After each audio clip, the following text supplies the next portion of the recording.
Chapter 923. Deep underground, in the underworld. After Ishtar's noble phantasm caused the earth to shake, the entrance to the underworld was opened. Wuming brought Ishtar into the underworld. When they arrived at a path that looked like a stone bridge, Wuming let go of Ishtar's ankle and took a deep breath. As expected, the place is filled with the aura of death. Not only that, it was dark everywhere. Along the way, there were one or two cages that looked like spears with a floating blue flame. The entire underworld was filled with darkness and faint blue light. Ouch, ouch, ouch. Ishtar was lying there in pain. She struggled to get up and held her head as if she was having a headache. After Ishtar was brought into the underworld by Wuming in a rather rough way, she had bumped into many things along the way. Ishtar's head was the most injured. When Wuming let go of Ishtar, Ishtar's head hit the ground first. As expected, "I shouldn't have trusted your perverted character." Ishtar rubbed her head as she stared at Wuming fiercely. As Wuming used to deal with Ishtar, he knew her very well. Not only that, Ishtar also had to deal with Wuming. Indirectly, Ishtar also had a good understanding of Wuming. Ishtar already knew that this guy was a perverted person. Now, Ishtar had a deeper impression of Wuming's perverted interests. "Ah, you despicable guy. You know that the underworld has a natural suppressive effect on the gods. Why did you bring me in?" Ishtar walked up to Wuming in a threatening manner, his eyes ferocious as he vented his grievances. "Because we need to chase after the magical beast commander." Wuming naturally turned his head, spread his hands, and shrugged his shoulders with a helpless look. "But why did you drag me in? Why don't you just come in yourself?" Ishtar hugged her head with both hands. Her eyes were empty, as if she was in the depths of hell. Although the underworld was hell to Ishtar in a way, cough cough. "I'm not feeling too well. Maybe it's because of the death aura in the underworld. That's all. I'm leaving now. You can deal with the matter of the beast commander yourself." To put it bluntly, Ishtar wanted to escape. However, Wuming would not let Ishtar escape. "Ishtar, help me kill the commander of the magical beasts and investigate the situation of the goddess of the underworld, Ereshkigal." Buzz, Ishtar's body glowed with a red light as if she was under a command spell. That was the embodiment of the coercive power of the dependent contract. "Yes. Yes." Ishtar, who was about to turn around and leave, turned around and answered with difficulty. "Ah. Damn you, Hyunryong." After that, Ishtar knelt on the ground with her hands on the ground and let out a sorrowful cry that moved even the underworld. Wuming's command from the dependent incarnation was different from the command spell. The command spell's command would be resisted to varying degrees depending on the details, the magic power of the servant, and other factors. The longer the command spell was delayed, the effect of the command spell would gradually weaken. Although the effect of the command spell could not completely disappear, in the end, the servant would be able to control the command spell to the extent that it would not affect them. However, Wuming's command came from the dependent incarnation. Wuming's ability to control his dependent was absolute. However, because Wuming and Ishtar signed a contract related to the magical beasts, Wuming could only use the magical beasts as the main command to forcibly control Ishtar. Under the influence of Wuming's command, the current Ishtar had no way to leave the underworld. Only by completing the command issued by Wuming, Ishtar could leave the underworld. Although it was somewhat inconvenient to use the command related to the magical beasts to control Ishtar, there was no other way. The existence of Wuming's dependent was basically voluntary. Only Ishtar was tricked by Wuming to sign a temporary contract. That was to say, the contract between the two would be completely lifted after the magical beasts were eliminated and the goddess of magical beasts was defeated. It was basically impossible to make Ishtar sign a contract with Wuming from the bottom of her heart. If it was really possible to make Ishtar obediently sign a dependent contract from the bottom of her heart, then Ishtar would not be so naughty before. Although Wu-ming also considered setting a word trap to make Ishtar his dependent permanently, Wu-ming considered that the disadvantages of making Ishtar his dependent outweighed the advantages, so Wu-ming gave up on the idea. Although Ishtar was the mistress of the sky in Mesopotamia and was a rather powerful goddess, she was also a willful fool. If Wu-ming really used a word game to trick Ishtar and make her his dependent, it would certainly solve the problem of Ishtar's willfulness once and for all. However, if Wu-ming really did that, it would probably be enough for Wu-ming to suffer. In the end, Wu-ming would definitely end up tricking himself. Just the attributes of being a fool and a loser could make Wu-ming suffer. Through the past, Wu-ming was very sure of this. Let's go, Ishtar. We came to the underworld for business. After knocking Ishtar's head, Wu-ming took the lead and walked along the road. Damn it, I didn't want to come to the underworld. You were the one who dragged me here. Ishtar was now feeling very wronged. Why am I so unlucky to meet this guy, Hyunryong? God, Father God, where are you? Your daughter is now suffering under Hyunryong. Come and save your daughter. Ishtar, who was clearly a goddess, prayed to God. It was enough to see that Wu-ming was driving Ishtar crazy. Your father once asked me to take good care of you, and now, I have a way to make you obedient. The way was of course referring to the dependent contract. Wu-ming turned around and looked at Ishtar, who was praying with her hands clasped together but was stunned by Wu-ming's words. I will teach you well during this time, stupid goddess Ishtar. In the end, Wu-ming gave Ishtar a rather pleasant smile, but this smile was like the smile of the devil in Ishtar's eyes. At this moment, before Ishtar could look forward to the cruel future, the roar of a magical beast came into their ears. Wu-ming and Ishtar looked at each other, both of their eyes were full of solemnity. Immediately, Wu-ming ran directly in the direction of the roar of the magical beast, and Ishtar had no time to look forward to the cruel future, and directly followed Wu-ming's footsteps. No matter what, dealing with the magical beast was the most important thing at the moment. Chapter 924. The one that roared must be the commander of the demonic beasts. There was no doubt about that. Not to mention that the mass-produced demonic beasts wouldn't be able to make such a loud roar. Even if there were some demonic beasts that weren't killed by Ishtar's noble phantasm and fell directly from the ground to the underworld, at such a height, even if it was a strengthened mass-produced demonic beast, it would still be severely injured. Moreover, it would only be a serious injury and not a light one. Perhaps, only the demonic beast commanders with extremely strong physiques could fall to the underworld unscathed. Then, what did the uninjured magical beast commander encounter that caused him to let out such a bluffing roar filled with shock and panic? The answer was that the demonic beast commanders were attacked by the garrulous spirits. The roads in the underworld went from the top to the bottom. They were all stone bridges that were naturally formed in the underworld. The stone bridges intersected with each other and extended downwards like a maze. But apart from that, there were also places where a few stone bridges converged to form a platform in the underworld. At this moment, Wu-ming and the rather reluctant Ishtar stood at the edge of a stone bridge and looked down at the platform that was formed by the stone bridges. There was a gigantic humanoid creature that was covered in red fur but had the head of a ferocious lion.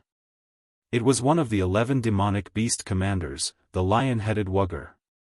Surrounding the tall Wugger was a group of skeletons with huge claws that didn't have legs. Their claws were as big as the heads of these skeletons. These skeletons were the garrulous spirits. The garrulous spirits emerged from all over the place and swarmed towards Wugger as if they had seen their enemy. Since these garrulous spirits had no legs and were in the underworld, they all floated in the air of the underworld. Because of this, these garrulous spirits were all over Wujul's body. His head, back, legs, claws, and even the mane on his neck were all firmly grasped by the garrulous spirits with their giant claws.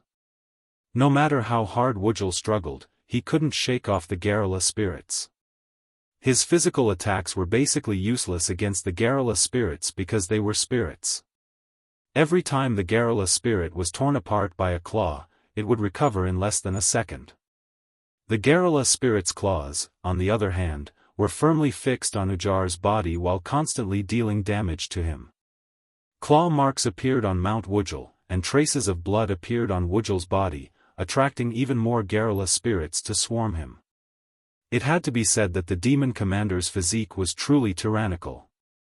If it were a servant, perhaps their spirit base would have already been forced to retreat after withstanding so many Garrula spirits' attacks. However, Wujar was still as lively as ever. Even the angry roar produced by the Garrula spirits was particularly powerful. The demon commander's physique is extremely strong, but it is precisely because of this that they appear to be in a predicament when facing spirits without a physical body. Like a commentator, Wuming said lightly, and Ishtar heard it clearly. However, Ishtar didn't care about it. But this is a demon commander that is comparable to the Father God. The implication was that only those ordinary mass-produced demons lacked the means to deal with spirits. For a demon commander that was not on the same level as a mass-produced demon commander, how could it only have an advantage in terms of physique? Wujal is the lion of the sun. It certainly can't be that its physique is far beyond imagination. After Ishtar finished speaking, as if to reflect Ishtar's words, Wujal finally stopped using its claws to deal with the Garrula spirits. Wujal opened its mouth wide, and a sun-like radiance appeared in the underworld. In an instant, the Garrula spirits that were attacking Wujal were stimulated and retreated. Some of the Garrula spirits that were particularly close to Wujal even died from the intense radiance. In the next second, the radiance hidden in Wujal's mouth turned into flames. The instant Wujal swung its head to the surroundings, the flames were like rays that shot out in all directions. The fire of the sun engulfed a large number of Garrula spirits, and a large number of Garrula spirits perished in an instant in agony. Although the Garrula spirits didn't let out any screams due to the fact that they were spirits, it didn't affect Wujal's mood at this moment. Roar! Wujal let out a victorious roar, and its roar echoed throughout the underworld. Why, aren't you going to attack? Now is a good opportunity to get rid of Wujal, isn't it? Ishtar looked at Wuming. Although a sneak attack wasn't a good thing, this was war. In a war between humans and demons, the true essence of war was to win by any means necessary. Besides, demons didn't have human rights. A sneak attack would be over. However, Wuming still chose to wait and see. Don't worry, someone will come and take care of this guy. Just by killing a few Garrula spirits, it let out a triumphant roar that resounded throughout the underworld. Who did it think it was? It could only be said that this prototype Wujal's brain wasn't as good as the prototype Ulidim that Wuming killed. It didn't understand whose territory it was. This was the territory of the underworld goddess, one of the three goddesses' alliance. The underworld goddess was an existence that was on par with the goddess of magical beasts. Demons of the goddess of magical beasts, why are you behaving so atrociously in my underworld? Why are you provoking me? The voice of a creator resounded throughout the underworld, and Wujal subconsciously shut its mouth. Ishtar was so frightened that she trembled. At the same time, Ishtar also understood who Wuming was referring to when he said, "Someone will come and take care of Wujal." It sounds a little like your voice. Wuming glanced at Ishtar. However, Ishtar rolled her eyes at Wuming. What nonsense are you talking about? This voice clearly belongs to Ereshkigal. Ishtar didn't want to talk about Ereshkigal. It could be said that other than Wuming, only Ereshkigal could give Ishtar a headache. After all, Ereshkigal had once stripped, pierced, and killed Ishtar when she was in the underworld. Before Ishtar could recall the past, Ereshkigal spoke again. Since you dare to behave atrociously in my underworld, prepare to die. Chapter 925. However, the words that sounded like a death sentence did not strike fear in Yukar. Although Wujal had subconsciously shut its mouth, it did not mean that it was afraid. Perhaps this was what the saying, "the ignorant are fearless," meant. Roar. Perhaps Yukar's brain was really not working well. It actually roared at the majestic voice in the void as if it was provoking it. Is it crazy? Wu Ming, who could understand the language of the monsters, naturally knew what Euchre was doing. After translating and subtracting the profanities, it was more or less, bring it on. But a mere Euchre actually dared to challenge the goddess of the underworld alone? Both Wu Ming and Ishtar knew that Euchre would die without a doubt. As expected, after Wujil let out a roar, black and grey stone pillars rose from the ground at irregular angles, as if they were dead. They firmly restrained Wujil's limbs. Although the sudden restriction gave Wujil a fright, he did not show any signs of panic or any other emotions. Wujil actually used brute force to break the rock pillar into pieces. Roar! Euchre stomped on the rock pillars until they were crushed under its feet. Then, it let out another roar of victory. This guy is definitely done for. Ishtar could not bear to look at the scene in front of him. To provoke Ereshki Gale in such a manner, if the original Euchre was supposed to die, then perhaps even its soul would be shattered by Ereshki Gale. As the other half of Ereshkigal and Ishtar's trip to the underworld, Ishtar understood Ereshkigal quite well. After Wugal let out what he thought was a victorious roar, but it was actually a declaration before his death. More rock pillars rose from the ground and restrained Wugal's body and limbs. However, after being restrained once again, Wujil was still about to use his brute force to break free. At that moment, the rock pillars instantly exploded and were replaced by spears of light. At the same time, they replaced the rock pillars to restrain Wujil's body even more. That's Ereshkigal's spear. Ishtar frowned at the scene as if she recalled something bad. However, the light spears were no different from the rock pillars to Euchre. It was just a matter of whether they looked good or not. However, just as Wujil was about to use the brute strength his mother had bestowed upon him to break free from the spears of light, a large number of new spears of light instantly appeared on the spears of light. They pierced into Wujil's flesh, causing him to cry out in pain. Roar, roar, roar. The light spears didn't miss a single part of Euchre's body. From top to bottom, head, neck, shoulders, chest, back, waist, abdomen, legs, knees, arms, and joints, they didn't miss a single spot. And because they pierced into Euchre's limbs, waist, and abdomen, Euchre's brute force was sealed and he couldn't use it anymore. I didn't expect Euchre to be able to withstand this attack.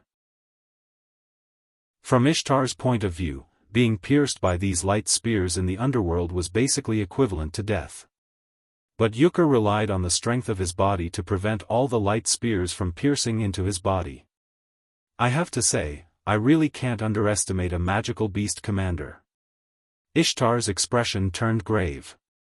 She finally understood how powerful a magical beast commander was. If she were in Wujil's shoes, her spirit base wouldn't be able to withstand these spears of light without any defenses. She would have been pierced in an instant. It could only be said that one of the magical beast commanders, the original Wugal, was not very smart. Otherwise, with such a powerful physique, it would have been able to escape from the underworld before Ereshki Gale made his move. But this Euchre was like a stubborn donkey. He didn't have the slightest intention to beg for mercy or repent. Instead, he opened his mouth and condensed the light of the sun again. Euchre's eyes were filled with the desire to kill and take revenge. How could this guy still want revenge in such a situation? Did he become arrogant because he didn't die time and time again? Or was Euchre really that confident in himself? Wu Ming felt that it was the former. No, this wasn't a problem of arrogance or confidence. To be more precise, it should be a problem with Euchre's brain. In the legends, it was described that Tiamat's son, Kingu, led the magical beasts to fight against the gods. The reason why Kingu led the magical beasts was probably because the magical beasts sired by Tiamat weren't intelligent enough. Wu Ming guessed that the reason why the demonic beasts lost was probably because there was a problem with their IQ. This might be the price to pay for obtaining great power. Tiamat's 11 sons are probably lacking in intelligence. Wu Ming shook his head regretfully. But then, For some reason, Wu Ming's nose suddenly itched and he looked like he was about to sneeze. This gave Ishtar a fright. She hurriedly slapped Wu Ming's mouth. Wu Ming stared at Ishtar. His eyes conveyed the meaning of, "You've got guts." But Ishtar stared back at Wu Ming. "Don't drop the ball at this time." Ishtar looked at Wu Ming with a dissatisfied expression. Just as Wu Ming was about to have a problem, Wu Jier also had a problem. In the next second, a Garrula spirit that was several times larger than the other Garrula spirits and about the same size as Euchre appeared above Euchre.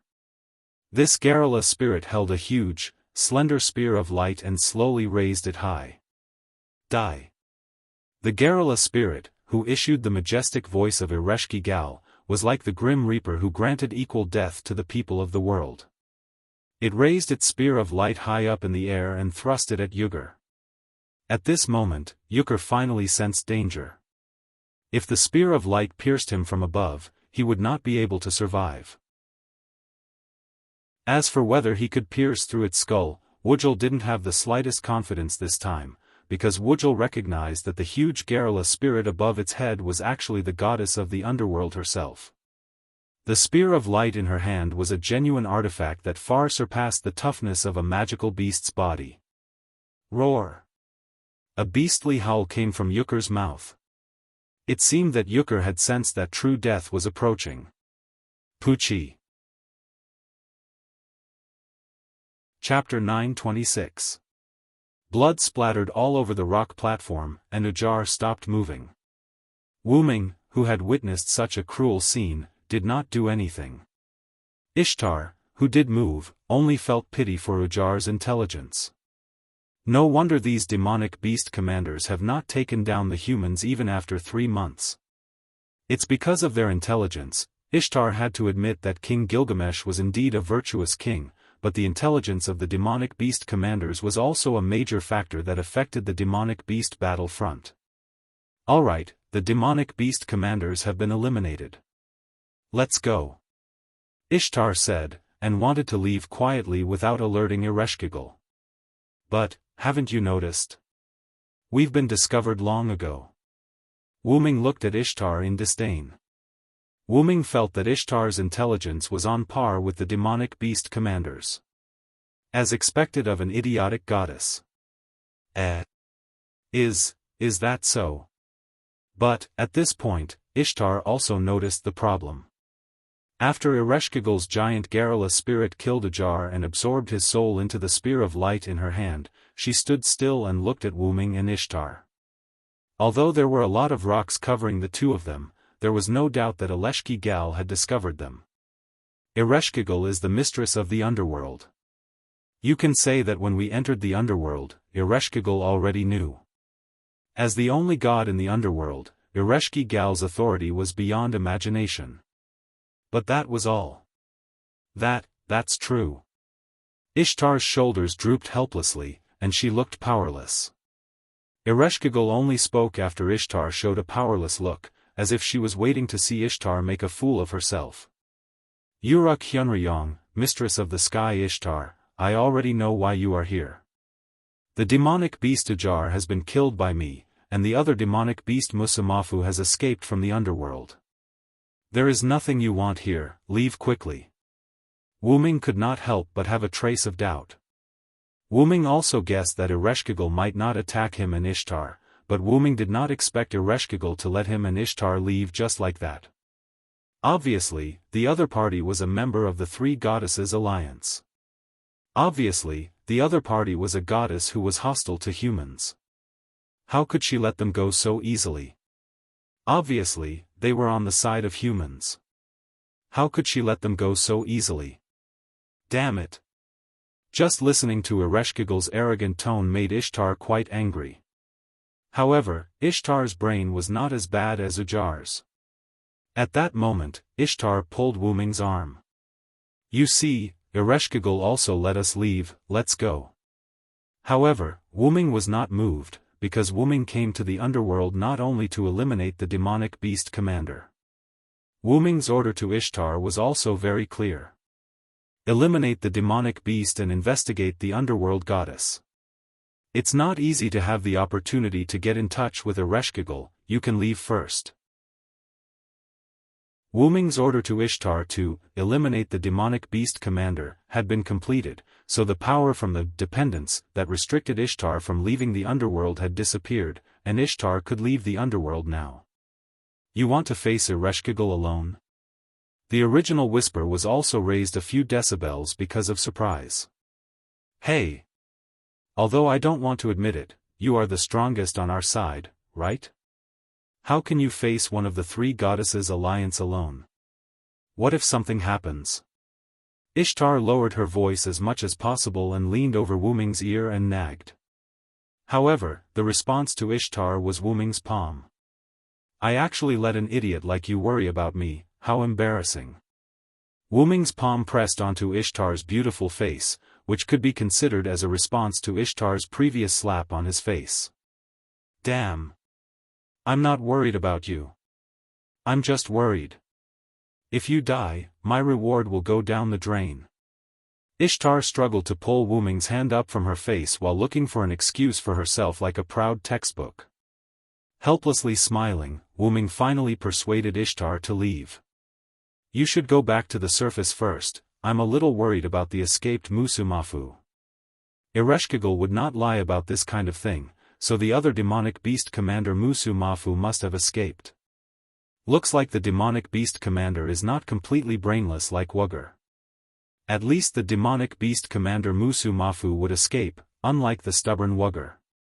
In the end, Ishtar also compromised.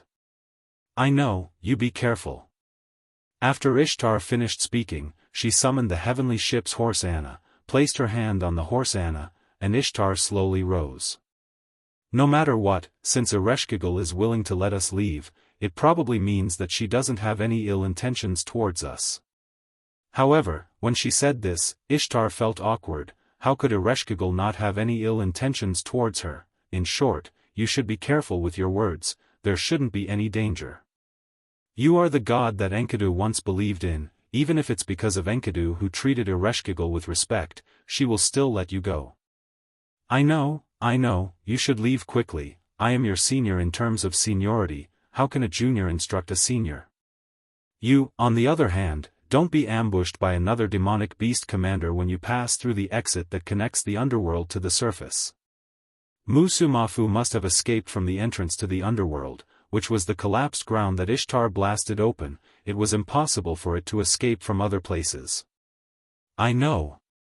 What a hateful guy, nagging like an old man. So what if you are my senior? Humph. Ishtar turned her head and left angrily. Old man. Wuming subconsciously touched his chin. Although he looked young, and was definitely much younger than Ishtar, he was someone who was on the same level as Ishtar's father, the main god of Sumer.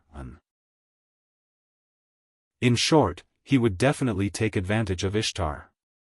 What else do you want, Yura Hyunryong? The conversation between Wuming and Ishtar was actually being monitored by Ereshkigal. Although she was still speechless towards Ishtar, Ereshkigal was more concerned about why Wuming was looking for her. Ereshkigal knew that the reason Wuming was looking for her was definitely not as simple as the reason that Wuming used to brush off Ishtar.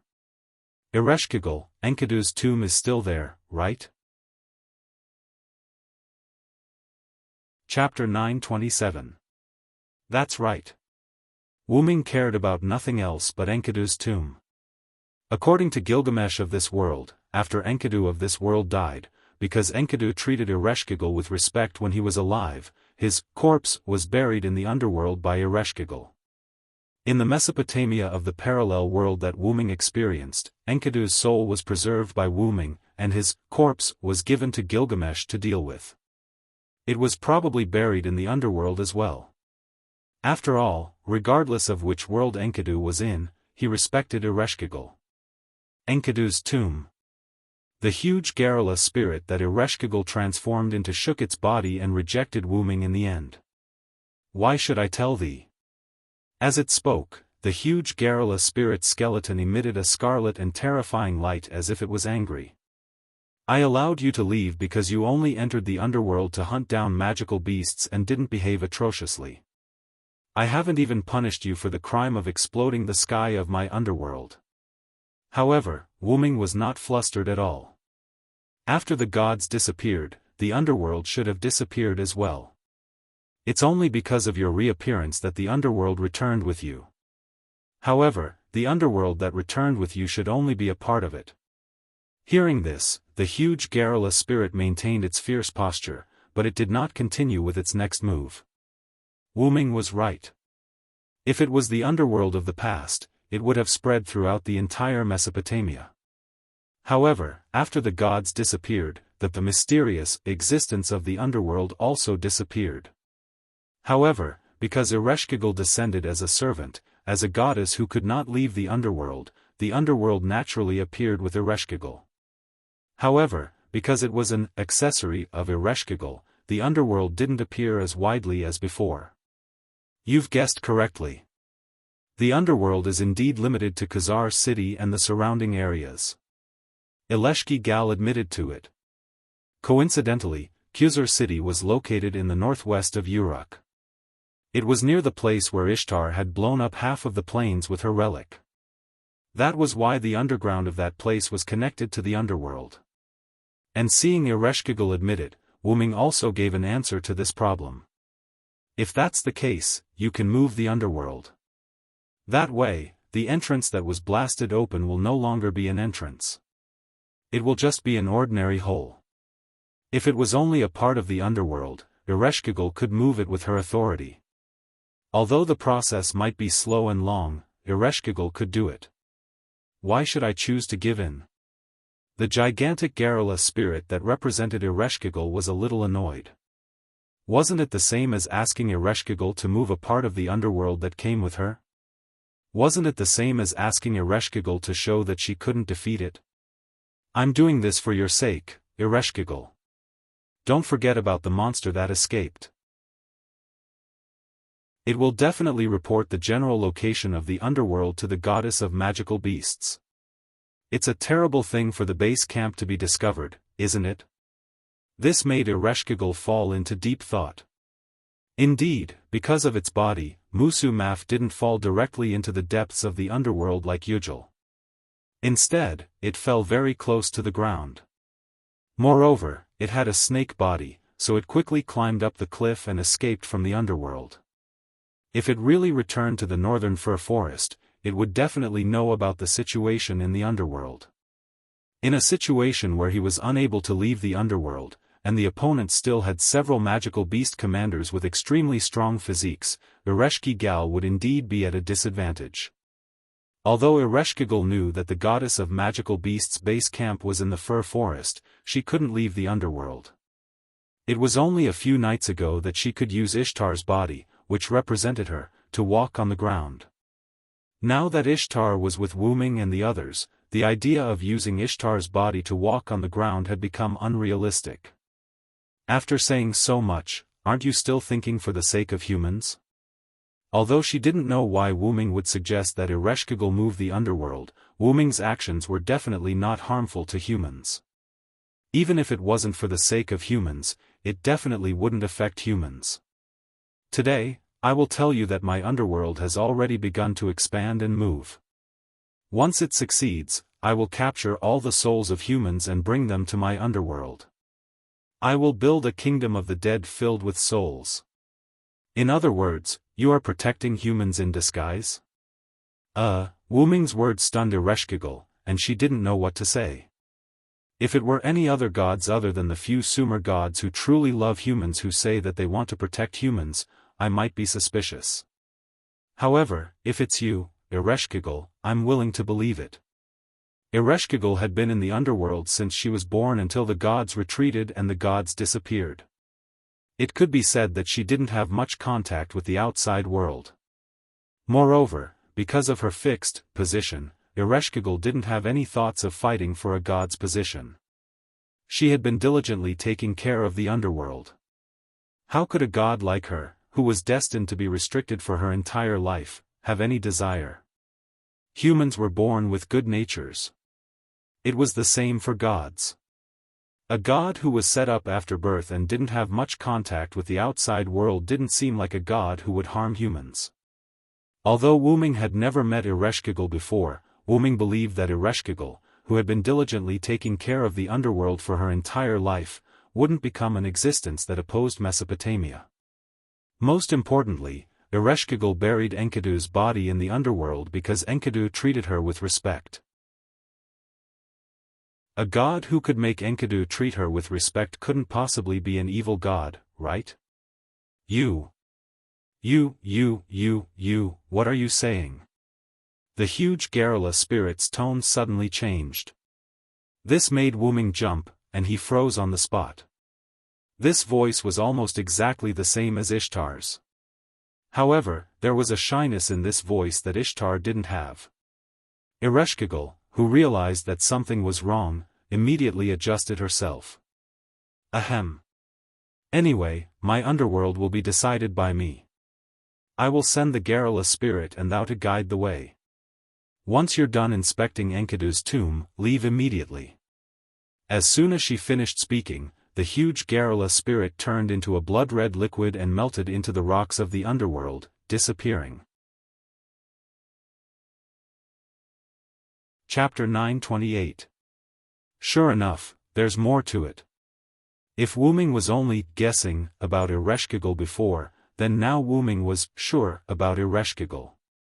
He was sure that Ereshkigal was on the side of humans. However, Ereshkigal deviated from the right path.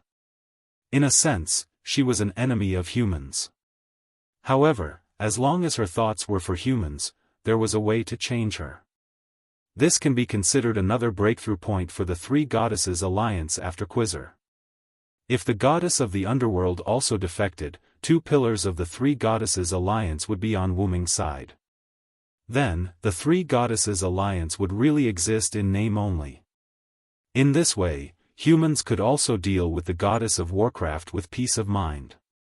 However, Ereshkigal seemed to be quite extreme. It was better not to be too anxious. At that moment, Wuming decided to investigate Enkidu's tomb in this world first, and then make a decision about the next action. As early as the huge Garrula spirit transformed by Ereshkigal disappeared, a Garrula spirit the size of an ordinary person emerged from the crack of the rock and walked to Wuming. It stopped in place and seemed to be waiting for Wuming. Let's go, take me to Enkidu's tomb. Although Wuming felt a little awkward, he felt a little sorry for Enkidu. At that moment, the Garrula spirit turned around silently and floated in a certain direction. Over there. After looking at his general direction, Wuming followed the Garrula spirit. After all, Wuming still had to go back the way he came. The Garrula spirit's speed wasn't slow, but Wuming was able to keep up, so Wuming soon arrived in front of Enkidu's tomb. It was a small stone platform with empty spear cages around it. Chains wrapped around the spear cages and surrounded this place. It should be like this. At this moment, in Wuming's eyes, the spear cages around Enkidu's tomb were all crooked, and some were even pulled out. The chains around the spear cages were also violently broken and scattered on the ground. In the center of the stone platform, there was a pit that seemed to have been dug by a beast. Anyone could see that what was originally buried in this pit must be Enkidu's body, or the god's soil. As expected, Enkidu, your body in this world is gone. As if receiving instructions, golden light spots of light appeared on Wuming's body, a silver chain appeared and wrapped around Wing's arms and waist. Clank clank, the chains clanged against each other, as if they were responding to Wuming. Did the demonic beasts do this? Or did Gidea's minions do this? The traces left behind told Wuming that the one who took away Enkidu's corpse wasn't an elegant person. To be able to leave behind such a messy scene, it was either a monster without much rationality or one of Gaia's minions, one of the 72 demons. After all, from the appearance of Enkidu on the side of the demonic beasts and the fact that Enkidu's body was stolen, the other party was definitely not on the side of humans. But after thinking about it carefully, Wuming rejected both possibilities. I'm afraid Gaia did it herself. Master, why are you so sure? At this time, Wu Ming's head lit up. The seemingly ordinary dragon horn headpiece made a sound. Because the timeline doesn't match, Wu Ming casually answered Kalas, and then explained to her in detail. The demonic beasts were produced by the goddess of demonic beasts, and Enkidu obviously appeared together with the goddess of demonic beasts, so it was unlikely that the goddess of demonic beasts did it. The demon god pillars could appear in various eras of human history and disrupt those eras, making those eras become singularities. It seemed like they traveled through time and space, but if observed carefully, those eras were all after the Magic King's era. The demon god pillars were passed down from generation to generation. When they reached a certain era, they would awaken and disrupt human history. Master, how do you know this? Kalas was puzzled. Because, when I was in Atlas Courtyard, I met Sherlock Holmes. At that time, when Gadazzi, Matthew, and Leonardo da Vinci were brought into Atlas Courtyard by Sherlock Holmes, Wu Ming followed behind them.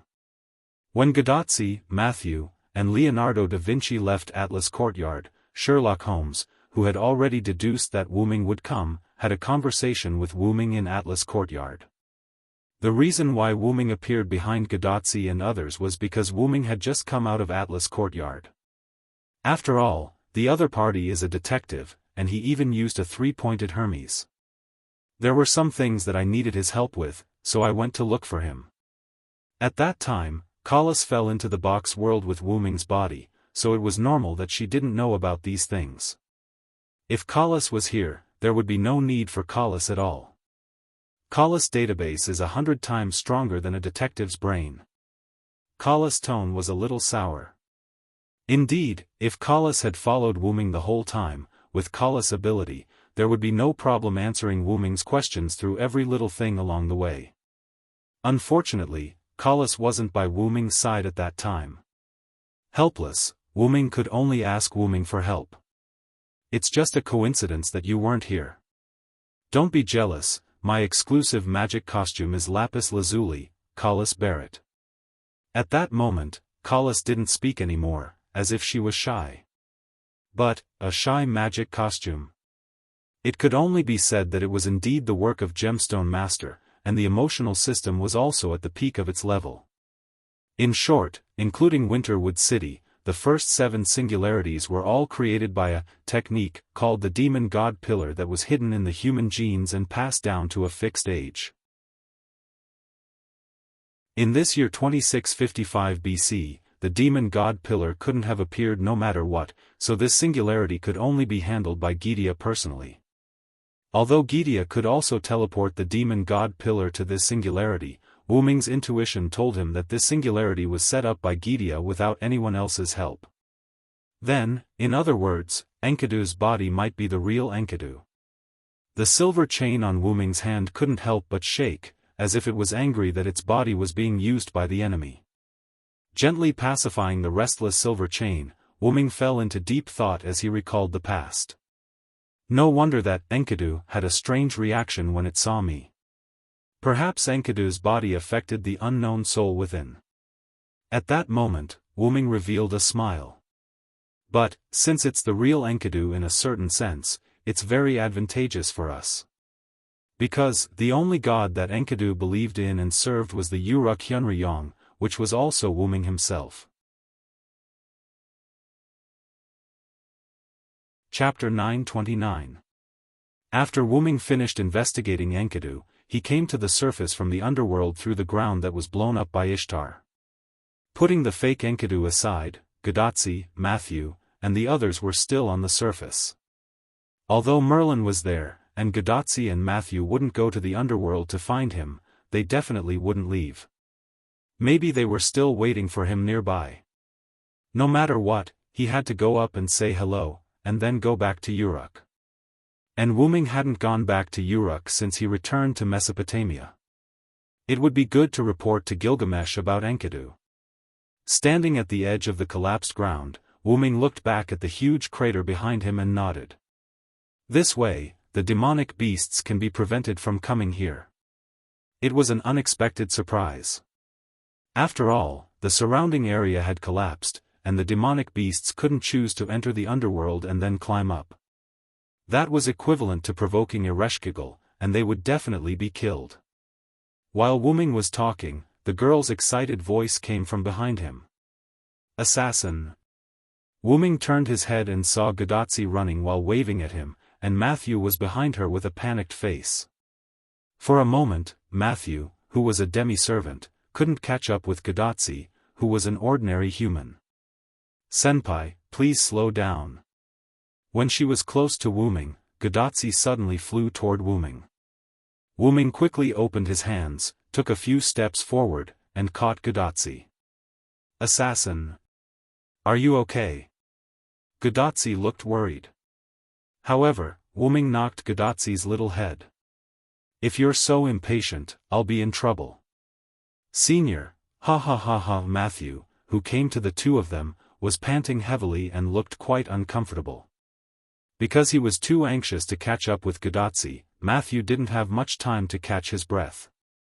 Look at you, Matthew. Don't do this again. Wuming immediately let go of Gadatsi, and went to Matthew's back to rub Matthew's back. He then injected his mana into Matthew's body to relieve Matthew's fatigue. I'm sorry, Matthew. I was too anxious. Gadatsi also came over to apologize to Matthew. When she found out that Wuming's spirit base was nearby, she immediately ran over. It's okay. Senior. I understand that you're worried about Vi. Senior Villo. Although he was relieved, Matthew was still panting heavily. It seemed that he needed a little rest. Tachika, you should calm down in the future. A demonic beast commander escaped. If you're so rash, it will be troublesome if it ambushes you halfway. Gadatsi didn't care about anything just now.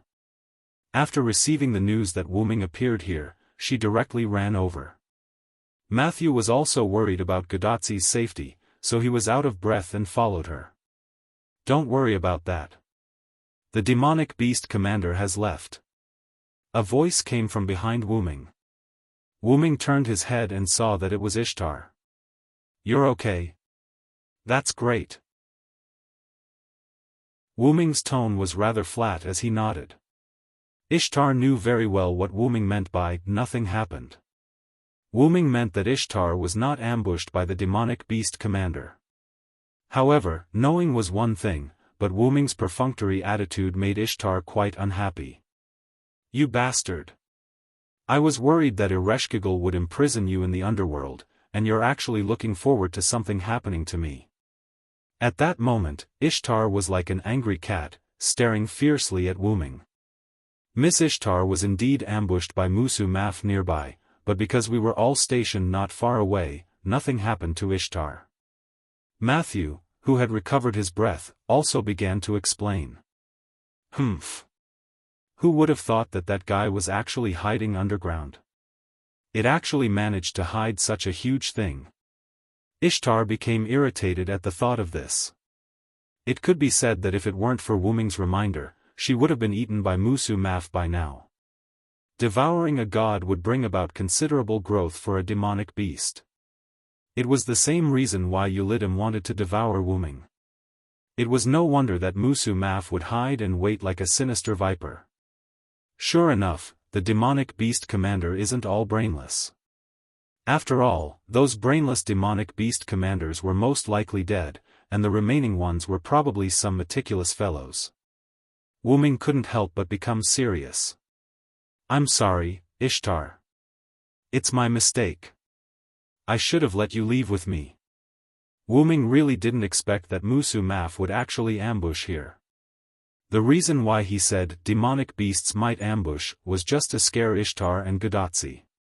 After all, those who escaped in such a situation would definitely choose to leave. In the end, Musu Maf actually chose to ambush them. It could only be said that Musu Maf was bold enough.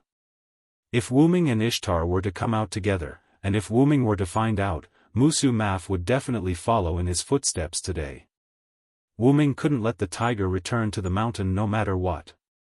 Wuming really regretted that he didn't let Ishtar stay a little longer.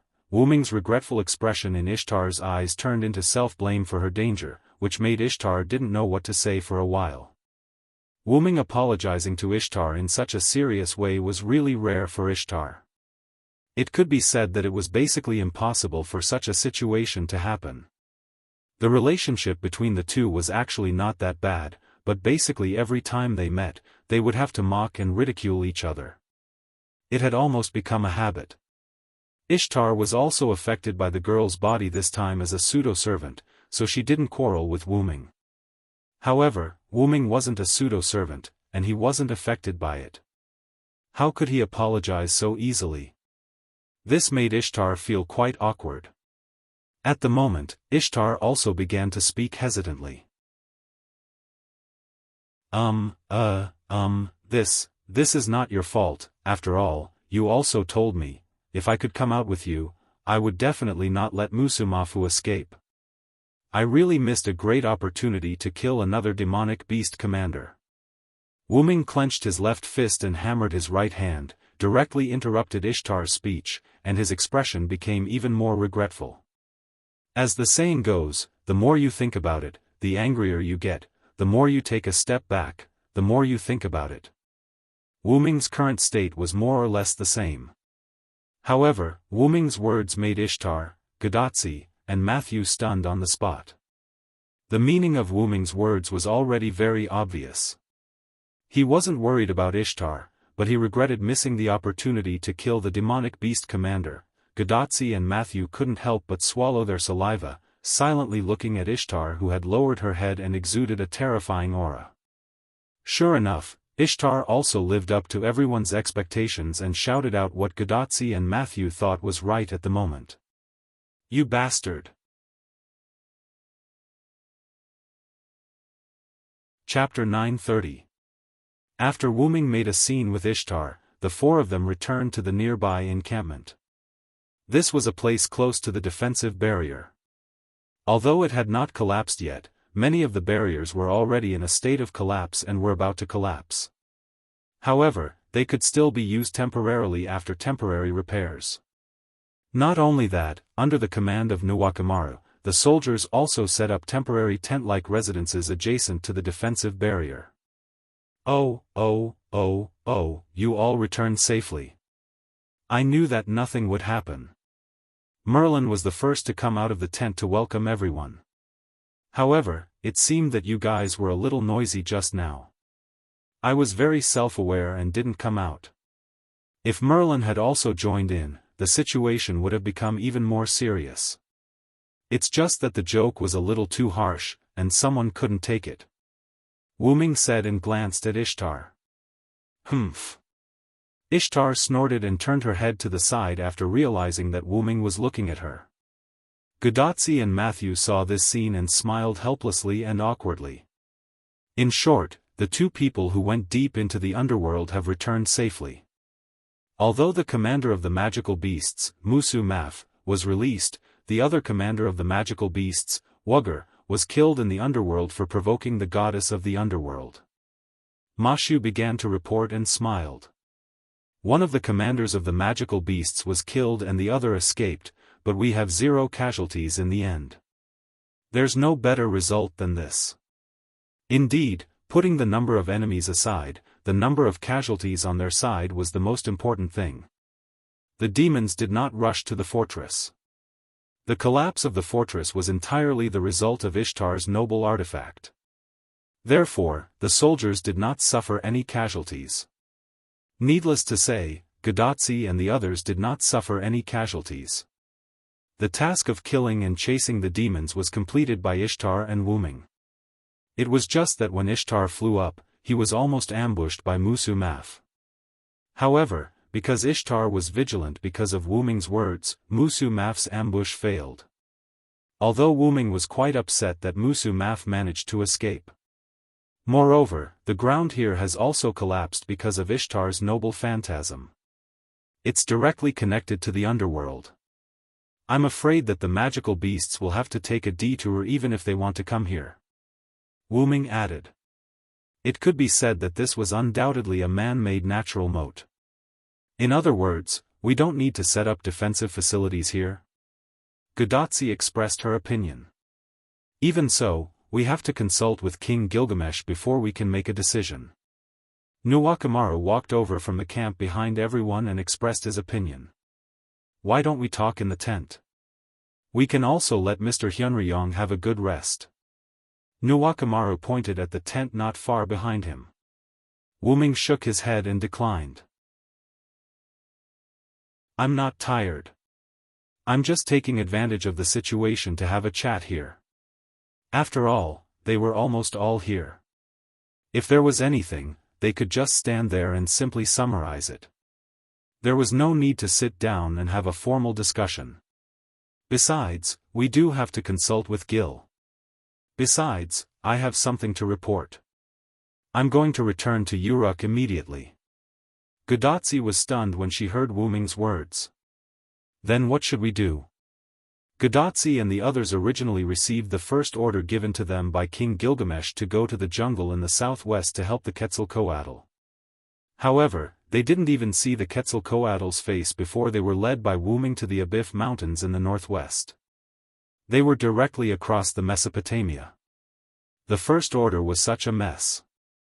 Not to mention, Gadotsi and the others couldn't continue to stay here.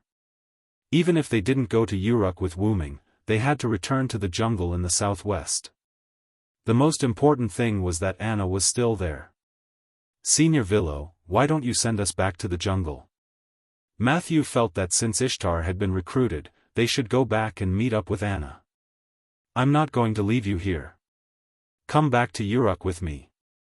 After Wuming finished speaking, he looked at Ishtar. You also come back to Uruk with us to see Gil. Ishtar was dumbfounded. Hey! In Uruk City, in a corner near the Divine Tower, dark purple ripples suddenly appeared. Wuming, Gadotsi, Matthew, Anna, Merlin, and Ishtar, who was very reluctant but didn't dare to say anything, walked out of it. Although Ishtar was very reluctant, Wuming ordered her to come with them, saying that she had to discuss with Gilgamesh about the crusade against the monsters. Although the price was that Ishtar had been verbally attacking Wuming along the way, after arriving at the jungle in the southwest, Wuming and Ishtar were alone for a while. Gadotsi and the others didn't know what happened, but Ishtar became much more obedient after returning to the team. After that, Wuming found Anna, but because he still didn't see the Quetzalcoatl, Wuming left a message and took the 5 of them back to Uruk through the portal. Oh. Once again, we reached our destination in an instant. Gadotsi exclaimed in surprise. No matter when I see it, Senior Villo's ability is always so magical. Matthew seemed to be enjoying himself. BZZT, BZZT, BZZT. Every time you enter this strange space, the connection between you and Chaldea will become abnormal. BZZT, BZZT, BZZT. Roman's voice was heard from Gadotsi's bracelet along with the abnormal signal. Villo's ability is probably different from spatial magic and teleportation magic. It's not something that humans can use, so it's normal that Chaldea can't detect it. Even Merlin was very interested in Wuming's ability. If he didn't know that Wuming would be perfunctory, he would have asked him a long time ago. Anyway, it's better to be able to get to our destination as soon as possible. Anna sighed. She looked quite tired. She couldn't help it. She was only there to help, and after a long journey to the jungle in the southwest, she was left alone. Although she was the one who asked for it, after that, before she could see the Quetzalcoatl, and before she could do anything useful, she was picked up by Wuming and returned to Uruk. Anyone would be unhappy if they were in her shoes. Ma. Anna, don't be sad. Returning to Uruk means that you can eat delicious butter cake for dinner. Merlin, who thought he was showing a kind big brother smile, looked at Anna as if she was a kidnapper. Gadotsi and Matthew couldn't help but protect Anna behind them, watching Merlin with vigilance. You look very suspicious, Merlin. Mr. Merlin, please behave yourself. The two were like parents protecting their child, and they mocked Merlin with disdain. This made Merlin feel quite hurt. You are being disdained, Merlin. Wuming also joined in. Ma. Merlin didn't know what to say. He could only smile and shrug his shoulders. After a few seconds of silence, everyone couldn't help but burst into laughter. It's important to be able to maintain a happy mood in the singularity, but you guys shouldn't always bully Merlin, because I always feel the same way. This was the speech of Roman from Chaldea, who was given a pessimist, a coward, and other negative titles by a large number of servants. Huh? What is this speech of a soft-footed shrimp that does not know how to read the atmosphere, said Ishtar, in a rare moment. After all, after being taught a lesson by Wu Ming, Ishtar didn't speak again, or rather, she didn't dare to speak again.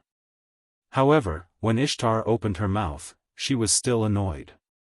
By the way, what's the matter with the tent? There were no tents in Mesopotamia before I left. Wu Ming suddenly remembered the temporary residences that Nuwakamaru commanded the soldiers to build before. Those residences were all tents, which gave people the feeling of a military camp. After all, Mesopotamia was made of clay, and the materials and cloth needed for tents were still scarce. However, if Gilgamesh wanted to, he could definitely invent such a thing. But even if there was, most of the tents would be replaced with sheepskin. However, that would be a little bit extravagant, and it might not make ends meet. That was why there were no tents in Mesopotamia. About that, I heard that it was an invention brought by Zhuge Kongming's military advisor. Matthew heard some rumors about it. Some people said that it was contributed by the king's military advisor. In other words, the main consciousness of Zhuge Kongming is Ermero too? Gadotsi was stunned. If the other party brought an item that didn't exist in this era, then why couldn't they determine the other party's background before? No, it's hard to say. Zhuge Kongming also had tents during the Three Kingdoms period. After all, the army needed to be stationed when marching to war. Wu Ming thought of such a possibility. If you think about it carefully, it really doesn't look like something like a modern tent. Matthew nodded. Moreover, in Matthew's opinion, whether it was Ermero II or Zhuge Kongming who was the main consciousness, both of them could do this. After all, no matter who was the main consciousness, both of them had knowledge about military tents. Both of them could use their professional skills to create military tents, which were convenient places to live in the wild. It was better to teach a man how to fish than to give him a fish. After making a sample, the construction method would be taught to the soldiers, and then all they needed to do was mass-produce the materials. What is the background of that person? Merlin must know, but he didn't tell us. What a disappointment. Gadotsi let out a sad cry and looked at Merlin with complaining eyes. After all, if Merlin told the truth, they wouldn't be so concerned. Ha ha ha. Don't worry, it's best to find out for yourself. And we'll be able to see the other party soon, so there's no need to rush. Merlin was still thick-skinned. Sure enough, Merlin is terrible. As expected of Anna, her words were still so sharp. As if ignoring Roman, the few of them chatted as they slowly walked towards the divine pagoda. Only Roman, who was in Chaldea, looked like he couldn't be revived. So I've been ignored. After that, Leonardo da Vinci, who was drinking coffee, smiled helplessly. You have to pull yourself together, Romani. You have to eat your own fruit. Although Leonardo da Vinci's eyes were overflowing with joy.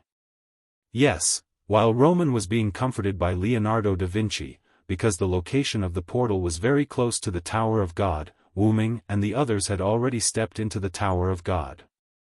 The soldiers they met along the way all showed surprise and respect to Wu Ming and Ishtar, but after seeing that the two brought people from the Chaldean embassy, they were worried that their greetings would delay the other party's important matters, so the soldiers didn't say anything to Wu Ming and Ishtar. However, they also bowed respectfully to Wu Ming and Ishtar before they obediently left.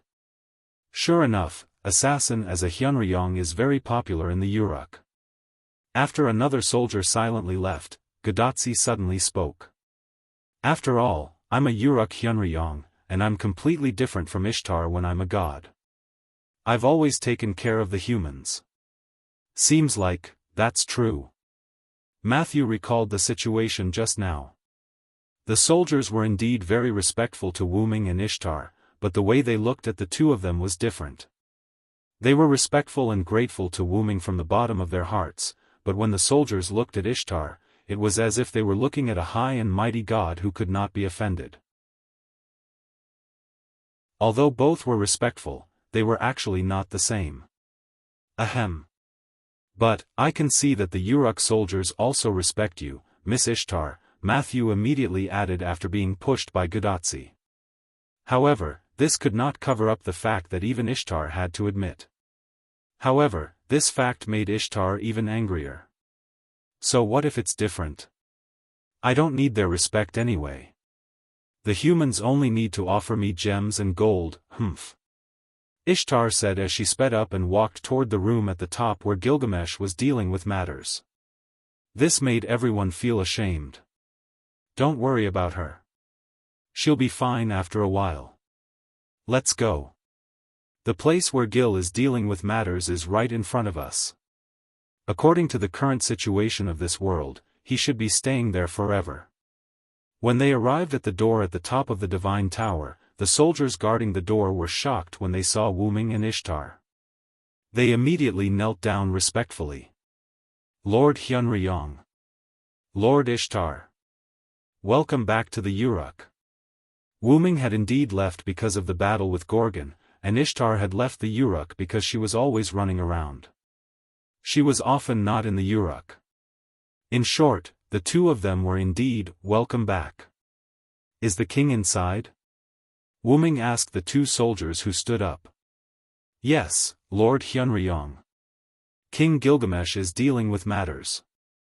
Lord Siduri and Lord Baiching are also inside. However, this was just a routine inquiry. After all, the door was so big that Wu Ming had already seen the situation inside. Gilgamesh sat on the throne, constantly picking up and putting down the slate and quickly dealing with matters. Siduri stood beside Gilgamesh to help record things. As for Musasobo Benkei, he stood under the throne with his eyes closed, waiting quietly. Let's go.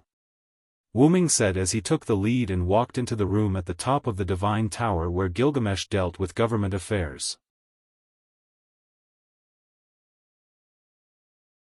Chapter 931.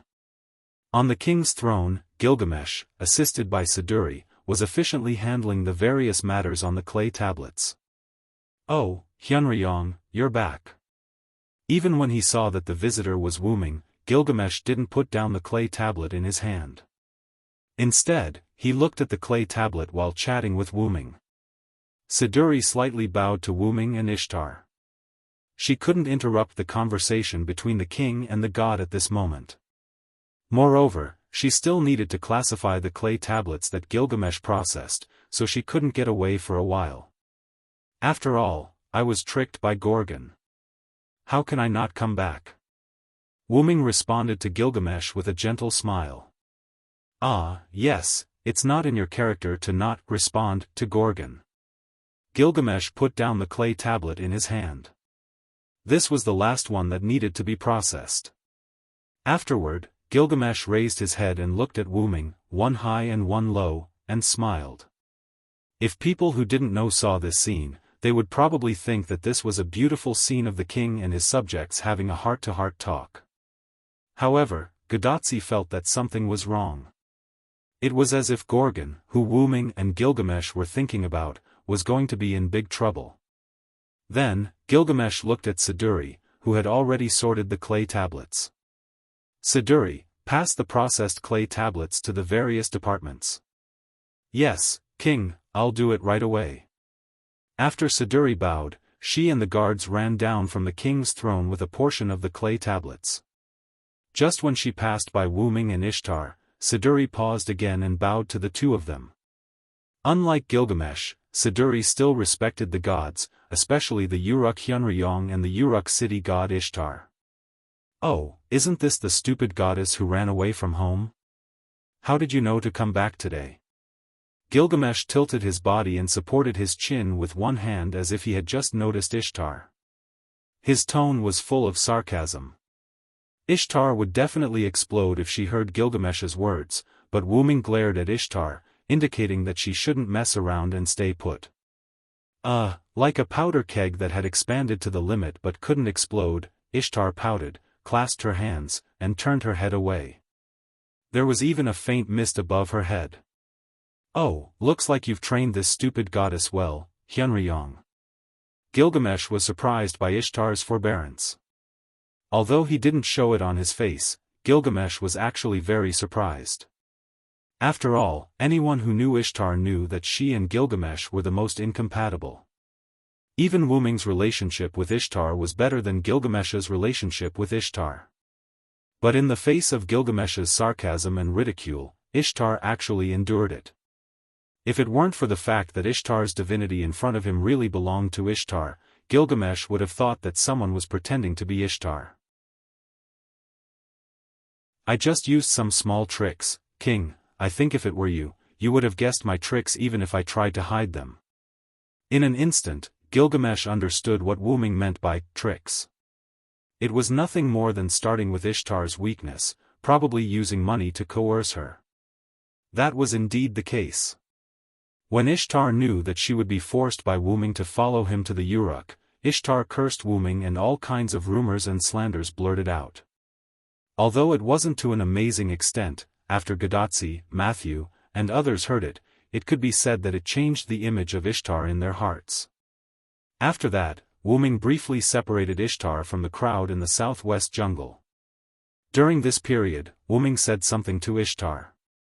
"If you can listen to me obediently and keep your mouth shut, I will fight for a tenth of the Babylon treasury for you as your reward." This made Ishtar's eyes suddenly shine, but Wuming's request was not that simple. "Of course, if you can hold back when facing Gil, I will fight for a tenth of the Babylon treasury for you as an additional reward. However, if you don't listen to me and can't hold back, all these rewards will be cancelled, and your original rewards will be reduced by half." The first half of the sentence made Ishtar's eyes shine even brighter, but the second half of the sentence made Ishtar's eyes shine even brighter. Ishtar began to calculate in her heart. If everything went well, she could finally get 25% of the treasures in the Babylon treasury, which was a quarter. However, if it didn't go well, she could only get less than 10% of the treasures, which was directly reduced from a quarter to a 20th. It's easy, right? Just don't lose your temper and be obedient, and you will have a chance to get 25% of the treasures in the Babylon treasury. If you lose your temper and don't listen to me, you will only be left with 5% of the treasures. Although 5% of the treasures is indeed a lot, it is not even 10%. "Tsk tsk tsk." Wuming's words echoed around Ishtar, whose eyes began to spin. Gradually, Ishtar, who could not resist the temptation, chose to fall into the devil's trap. Ishtar covered her head, and her eyes were downcast as she finally made the final decision. I know. I will be obedient." The power of money once again played its role. In short, Gilgamesh's guess was not far from the truth. Gadotsi and the others thought that Ishtar had become so obedient because of the influence of the forced contract. Who would have thought that Wuming would still use money and treasures to make Ishtar choose to compromise? This king is so happy today. This king will not pursue the crime of abducting Chaldea that this king sent to support the Quetzalcoatl. Gilgamesh could not help but look at the Chaldea led by Gadotsi. Although they were Chaldea, only Gadotsi and Matthew could be considered as Chaldea's people. Anna was brought by Merlin, and Merlin was only sent by Gilgamesh to support Gadotsi and Matthew. Although Olga Marie and her vampire follower Parmelia had completed their seclusion at the end of the previous singularity, according to Roman's explanation, the Holy Grail that sealed the entire concept of Florence underwent a mutation. Something followed the demon god pillar Florence and groped its way to Chaldea.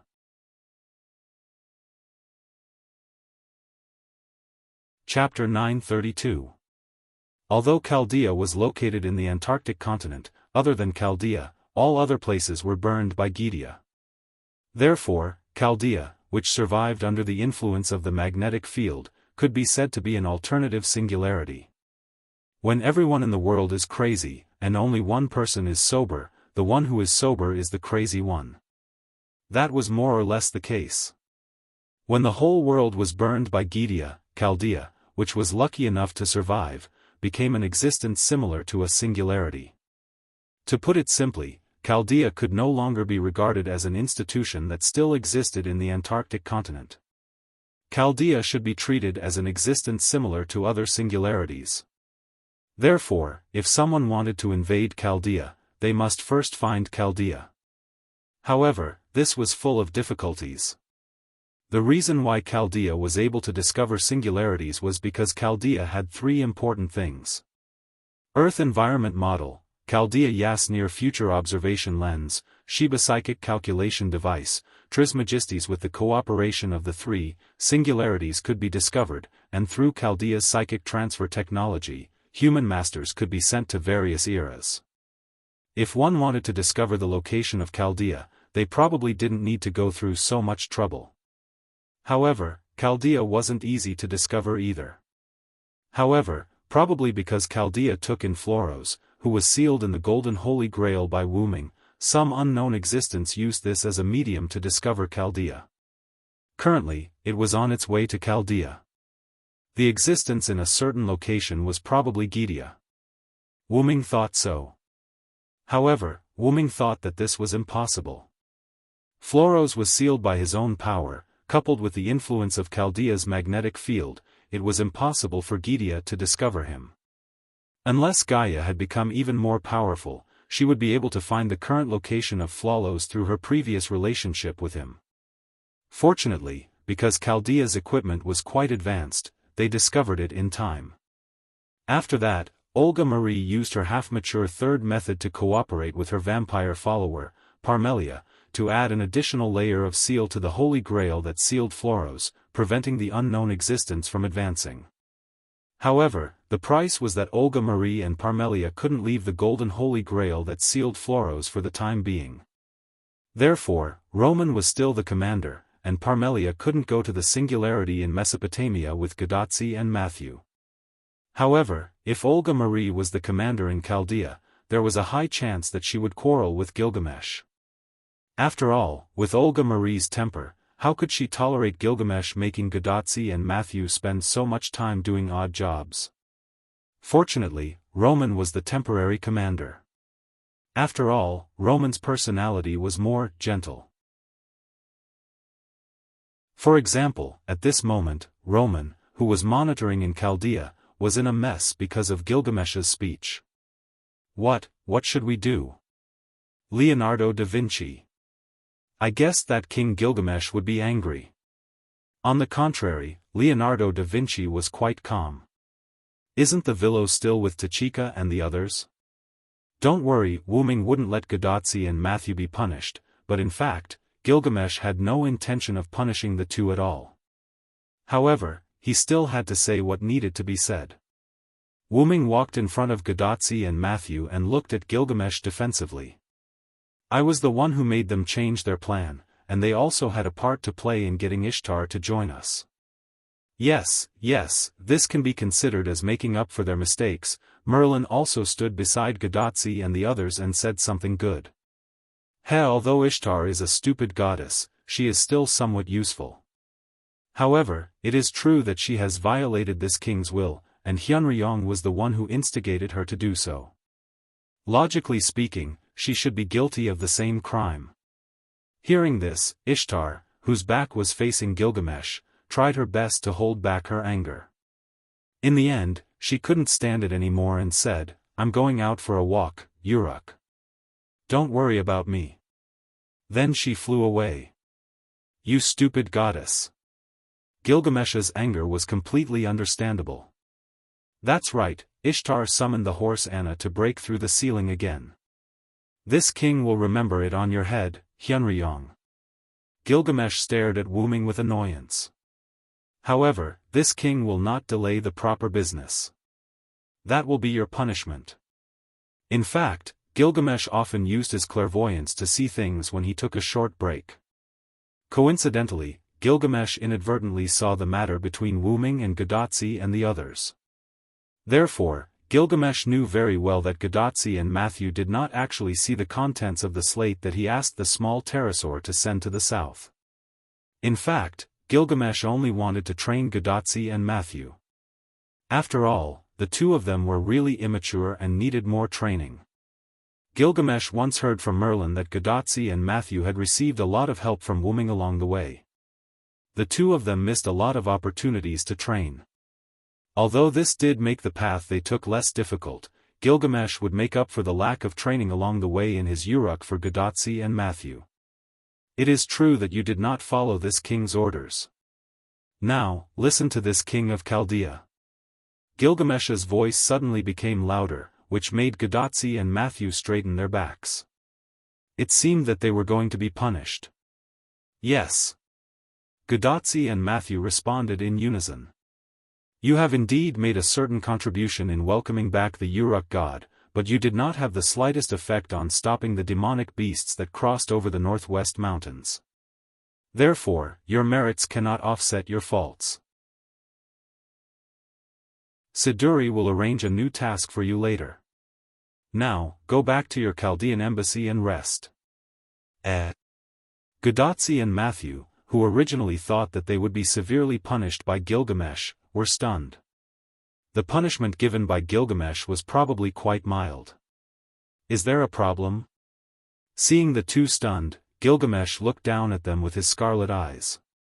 This cold and harsh gaze made Gadotsi and Matthew come back to their senses. Yes. No problem. Gilgamesh nodded with satisfaction, then looked at Merlin and Anna. Merlin, this king does not want to comment on your dereliction of duty. You will be punished the same as Chaldea. As for Anna, that's it. You may leave.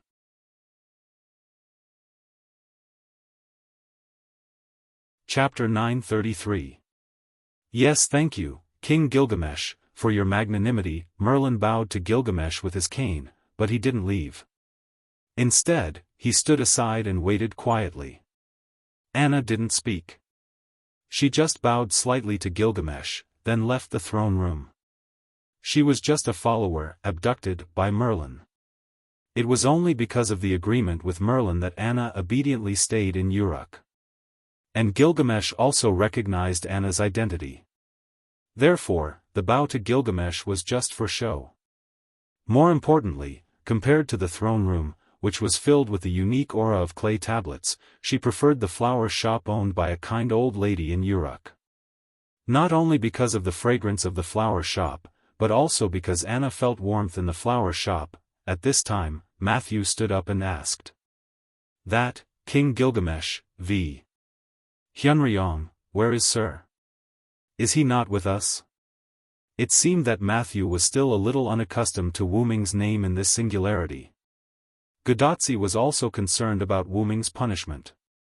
After all, only Wooming wasn't punished or ordered by Gilgamesh. How could she rest assured? This king and Hyunryong have other important matters to discuss. You don't have to ask.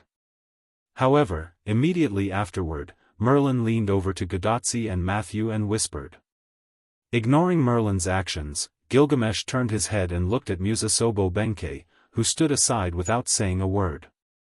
Also, Lakner, Musasobo Benkei, who was silent and seemingly inconspicuous, responded to Gilgamesh. Yes, King Gilgamesh, Lakner Musasobo Benkei is here. With one hand on the razor, Musasobo Benkei knelt on one knee in front of Gilgamesh. As you can see, Hyunryong and others have resolved the crisis in the northwest and returned to Uruk. You can rest assured. Yes, King Gilgamesh. Musasobo Benkei looked a little absent-minded. With the strength of his legs, Musasobo Benkei quickly returned to the Uruk to report to Gilgamesh. However, when Musasobo Benkei met with Gilgamesh, Gilgamesh calmly told Musasobo Benkei not to worry. Hyunryong and Ishtar have already resolved it. You just wait here. After Gilgamesh left such a sentence, Musasobo Benkei was left in the throne of the God Tower by Gilgamesh. This made Musasobo Benkei feel quite conflicted. As for what he was conflicted about, to be honest, Musasobo Benkei didn't know himself. Ever since he escaped from Operation Decapitation, Musasobo Benkei felt a little lost in his heart. Musasobo Benkei feared that history would repeat itself. Although he did save Nuwakamaru, that was only because Nuwakamaru was close to him. As a subject, he couldn't watch Nuwakamaru die at such a close distance. However, in other words, if the distance was far, perhaps Musasobo Benkei would abandon Nuwakamaru and escape alone, just like Lord Haifeng of Changlu who abandoned the Minamoto Sutra and escaped. He didn't want to see that scene and didn't want history to repeat itself. However, he was indeed afraid of facing the demonic beast commander. Regarding this, Musasobo Benkei was confused. Gilgamesh, who saw Musasobo Benkei's confusion, lost interest in Musasobo Benkei. No matter what, a soldier could only be called a qualified soldier if he was undistracted. The Uruk soldiers were full of faith in fighting against the demonic beasts and protecting their families. As for Musasobo Benkei, although he was stronger than the Uruk soldiers, his heart was not firm. Gilgamesh definitely wouldn't use such a person. If he gave an important mission to him, it would definitely ruin things in the end. Moreover, the risk brought by Musasobo Benkei's confusion was far more than that. At present, it was just that there was no fuse. If there was a fuse, the impact of the explosion would make Musasobo Benkei leave the Uruk silently like a walking corpse. Although he would eventually recover as a heroic spirit, the danger brought by the demonic beasts was too dangerous. The lack of any combat power would put the human side at a disadvantage. Therefore, Gilgamesh couldn't leave Musasobo Benkei alone. Keeping Musasobo Benkei was the temporary solution to deal with this unstable factor. Speaking of unstable factors, Ibaraki Boy, who escaped and occupied the mountain, was also one of them. 3 months ago, Ibaraki Boy was among the 10 servants who carried out the beheading operation. Gilgamesh couldn't help but recall the situation at that time.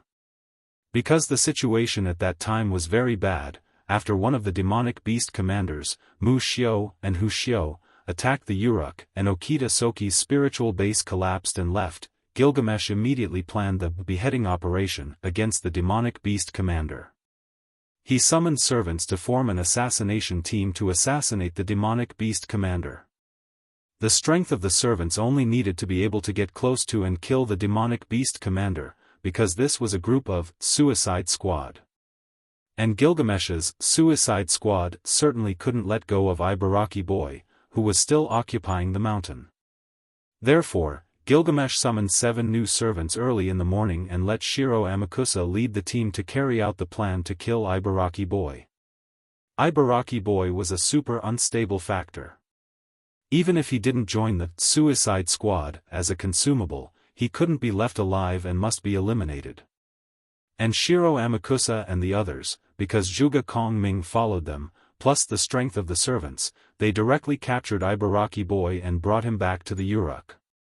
After setting a curse on Ibaraki Boy's spiritual base that could make it explode, Ibaraki Boy naturally entered the suicide squad and carried out the beheading operation. This was probably what was meant by waste. By the way, during the beheading operation, Ibaraki Boy was in the same team as Bayuzan and Shiro Amakusa. After all, even if the curse was used to threaten Ibaraki Boy's spiritual base, it couldn't be considered that everything was fine. Ibaraki Boy was a berserker. Therefore, Ibaraki Boy formed a team with 2 rather steady people. Those 2 people were Bayuzan and Shiro Amakusa. However, even if there were 2 steady people watching over Ibaraki Boy still made a mess in the end. Bayuzan and one of the demonic beast commanders, the Scorpion Man Kitabliru, died together.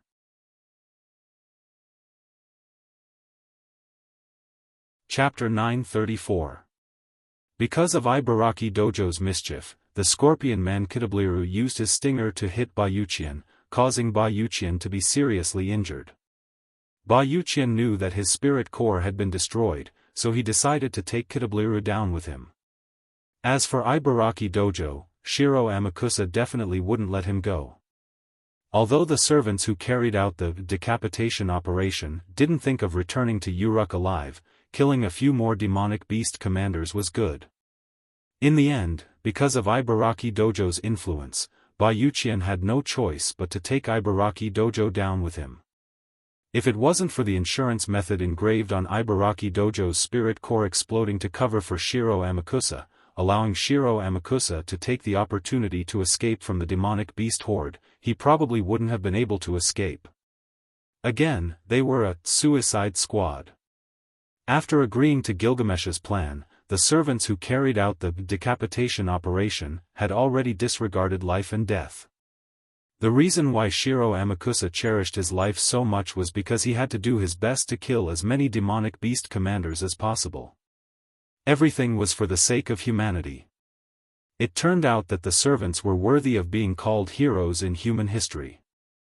Yagyu, one of the strongest swordsmen in the Jianghu era, Musho, Zongmo, and the ancestor of martial arts in the East, Kusalaku, worked together to kill Kusalaku, who had great brute strength. However, the two of them were also seriously injured. Extreme strength could overwhelm all techniques, and that was what Kusalaku did. Although the two's spirit cores were intact, their spirit cores were completely destroyed. They were completely defeated by the remaining demonic beasts.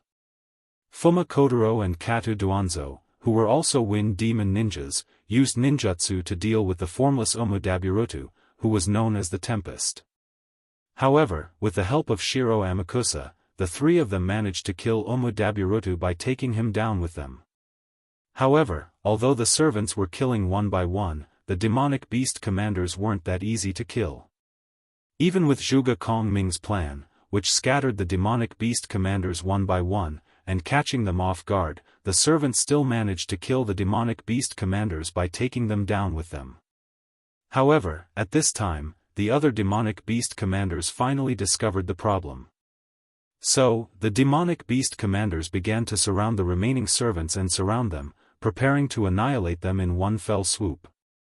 At that time, through the connection between Gilgamesh and the servants, Gilgamesh remotely received the news that several demonic beast commanders were successfully killed, but at the same time, he lost contact with those servants. No one knew what Gilgamesh was thinking at that time. He was still dealing with government affairs. Gilgamesh knew very well that the servants he sent out had no ability to break through the encirclement of countless demonic beasts. Even if they could break through the encirclement, they would still be hunted down by the demonic beasts. There was no way they would be able to return to the North Wall in time. And Gilgamesh wouldn't deploy a large number of soldiers to support a few servants because it was likely that a large number of soldiers would be sacrificed. However, because the strength of these servants was not enough, Gilgamesh could maintain so many servants at one time. If they were like Wu Ming, the amount of servants he provided would be more than enough for Gilgamesh to go to the underworld. However, although Gilgamesh's heart was heavy, he didn't regret it. The so-called heroic spirits were existences that fought for the future of humanity. They were existences that risked everything for the sake of humanity. The so-called Suicide Squad proved this point. It was precisely because they understood that they would not be able to return that the servants agreed to form a Suicide Squad. Fortunately, Gadotsi and the others came late. If they came early, perhaps they wouldn't have allowed such a thing to happen. After all, whether it was Gadotsi or Matthew, they were quite emotional people. However, it was precisely because of such human beings that the servants rushed into the demonic beasts without hesitation. Glancing at Gadotsi and Matthew, who continued to whisper to Merlin, Gilgamesh showed a puzzled look. After returning to his senses, Gilgamesh looked at Musasobo Benkei again. The fact that Musasobo Benkei and Nuwakamaru could survive was also within Gilgamesh's expectation. He saw it through his clairvoyance. Berserker Darius III, who teamed up with Musasobo Benkei and Nuwakamaru, was accidentally discovered by the demonic beast commander. Nuwakamaru wanted to kill the demonic beast commander recklessly.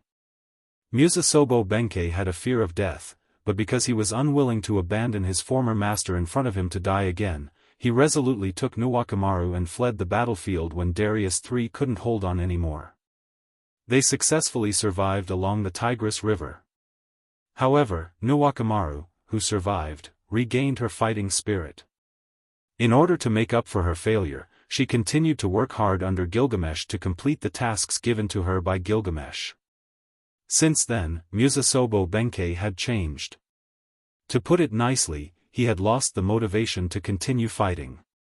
To put it bluntly, he had become a soulless zombie.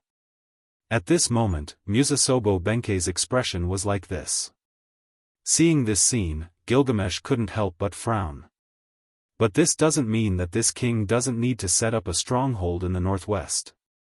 Set off immediately and return to the temporary stronghold in the northwest. Rendezvous with Ryder and wait for this king's subsequent orders. Sure enough, Gilgamesh couldn't stand such an expression. It was too disgusting. A hero who left his name in human history should look like a hero. Yes, King Gilgamesh, Musasobo Benkei replied, then left the tower without stopping. Then, Gilgamesh looked at Merlin, Gadotsi, and Matthew, who were still muttering non-stop. What are you muttering about?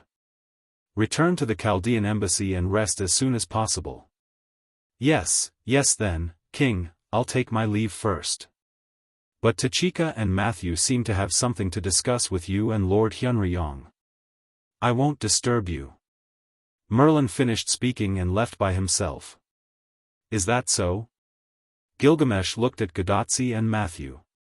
Then, what else do you want? That. Gadotsi smiled awkwardly. What was there to discuss? Merlin clearly said that he could see Zhuge Kongming if he stayed, but in the end, he sold her and Matthew out. Why don't we let Tachika follow? After all, she is Chaldea's ambassador to Uruk. Wuming suggested half-jokingly. Some things could indeed involve Chaldea's people.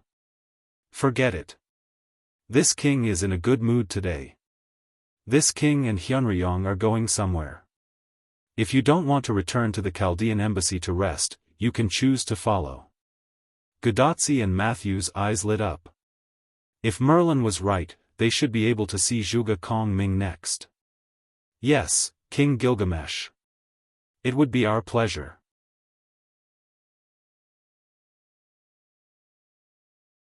Chapter 935. After Gilgamesh finished speaking, he walked down from the throne and walked straight to the door. Hurry up and catch up. This king won't be responsible if you fall behind. Let's go. Wuming patted Gadotsi and Matthew's shoulders and smiled. Don't be fooled by Gil's words. If we really don't catch up, he won't care about us. Even if it was Wuming, the result would be the same. Gilgamesh was a man of his words. Isn't that bad? Matthew had a new understanding of King Gilgamesh's willfulness. But Gil will definitely slow down and pretend to wait for us.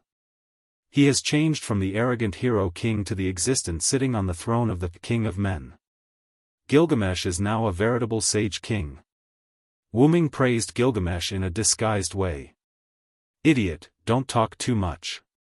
Hurry up and catch up. This king won't slow down.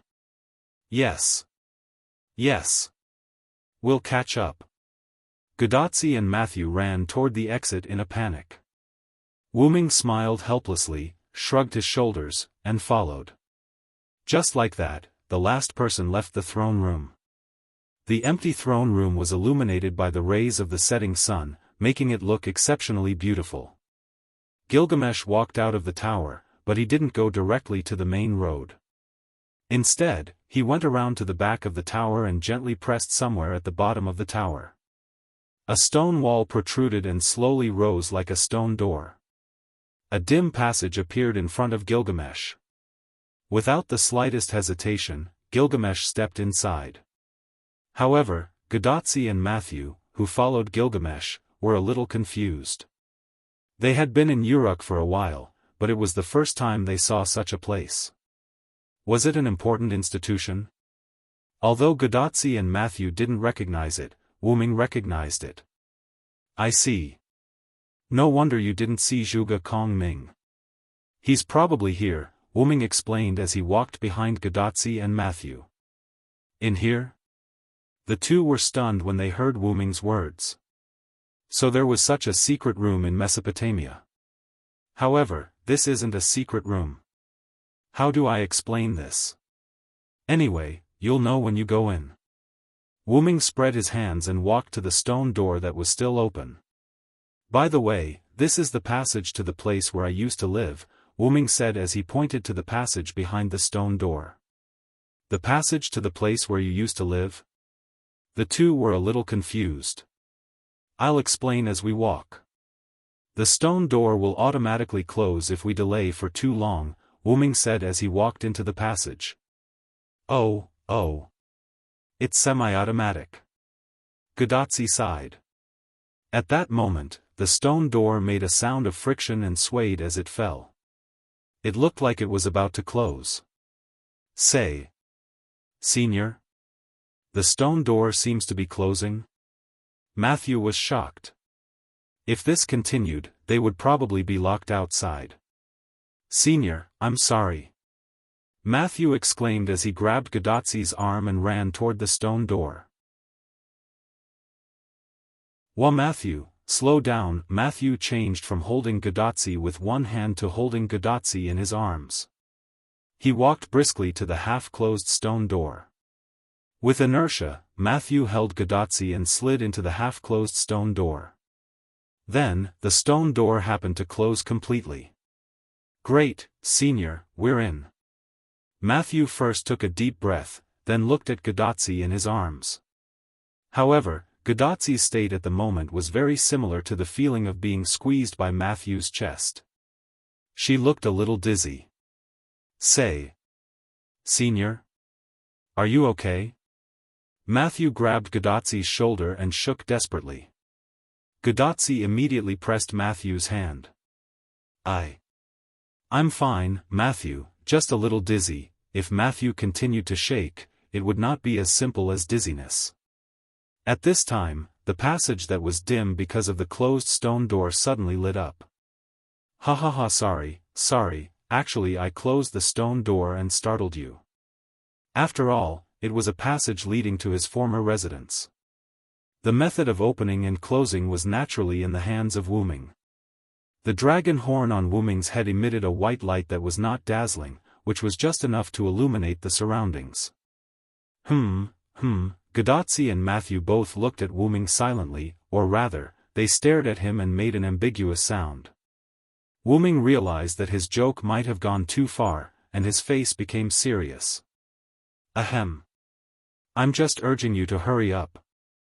Okay, let's go, Gil is in front, we can't delay for too long. As Wu Ming said, he turned around with a face full of shame and began to walk down the passage. Gudatzi and Matthew were not that angry, so they followed Wu Ming closely.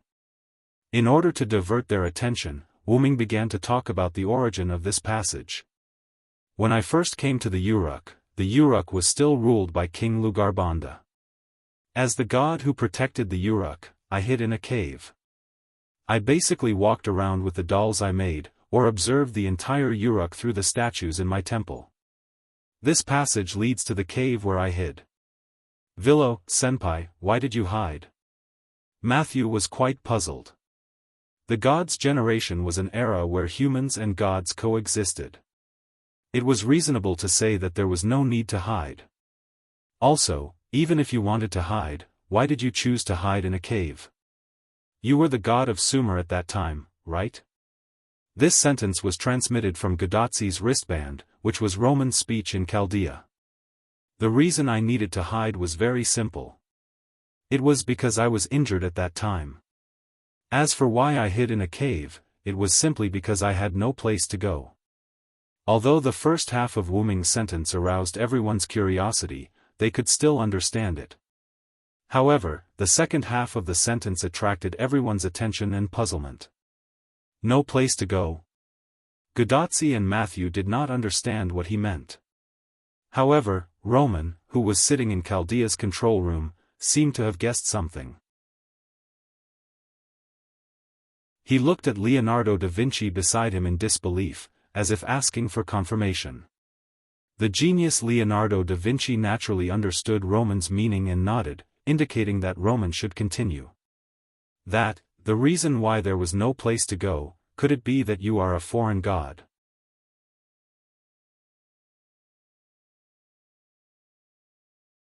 Chapter 936. A foreign god? Godazzi paused for a moment. What did this mean?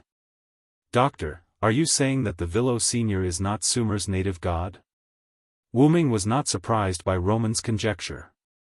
After all, he did not intend to hide his identity as a foreign god. Let's not talk about anything else. Just the fact that he has multiple identities in history proves that the Villo is not a simple existence.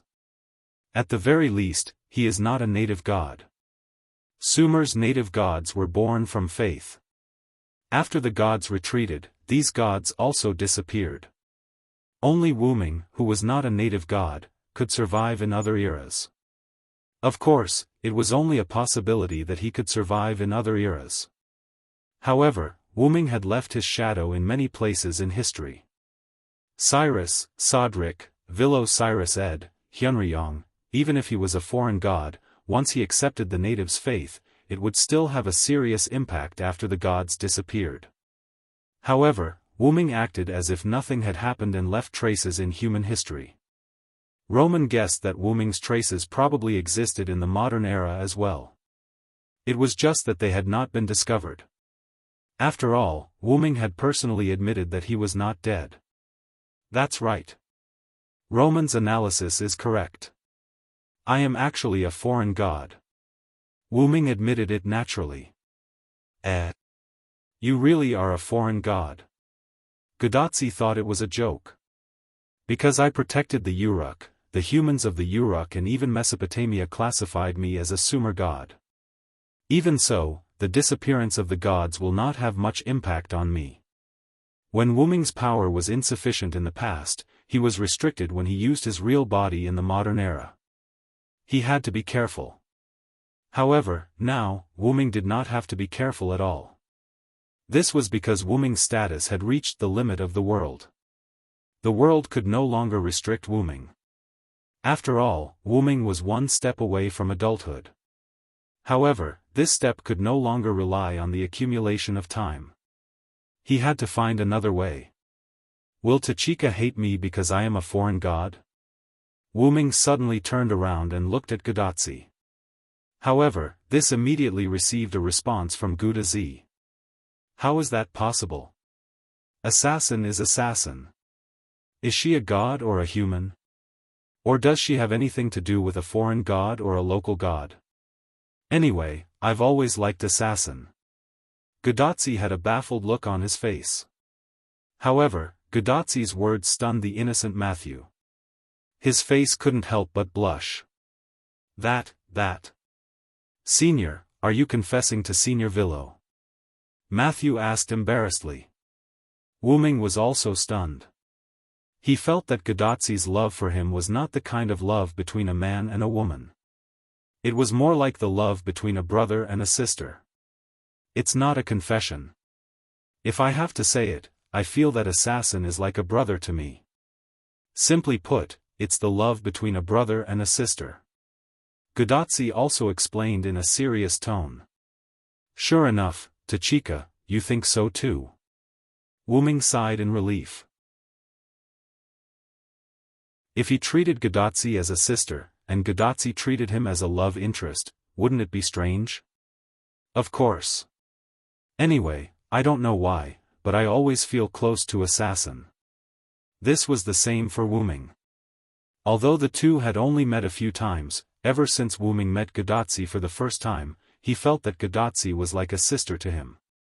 He wanted to take care of her. Although Wu Ming didn't understand the reason, it didn't hinder the feelings between Wu Ming and Godazzi. Godazzi said with a smile. Then, she threw herself into Wu Ming's arms. The space in this passage isn't that big. Why are you making a fuss? Can't you be more obedient? Wu Ming's face was full of helplessness. Gadotsi responded to Wu Ming with a proud laugh. Hee, I won't. Seeing this scene, Matthew said with a blank face. Doctor, I'm a bit confused. As a follower and junior who accompanied Gadotsi all the way, Matthew could be said to be the one who understood Gadotsi the most. Senior Varen and Senior Varen aren't siblings, and their feelings for each other are beyond the brotherly love I've seen, but the way they look at each other doesn't seem to be the love between a man and a woman. I don't quite understand this kind of feeling. However, the doctor didn't respond. Doctor? Chaldea had to speak through Gadotsi's bracelet, but Chaldea didn't need to be close to receive the sound. It was precisely because of this that Gadotsi also realized that something was wrong. After leaving Wu Ming's arms, Gadotsi called Chaldea. Doctor? Doctor? However, there was still no response. Is the signal interfered again? Gadotsi couldn't help but guess. After all, the signal between the bracelet and Chaldea was often easily interfered with.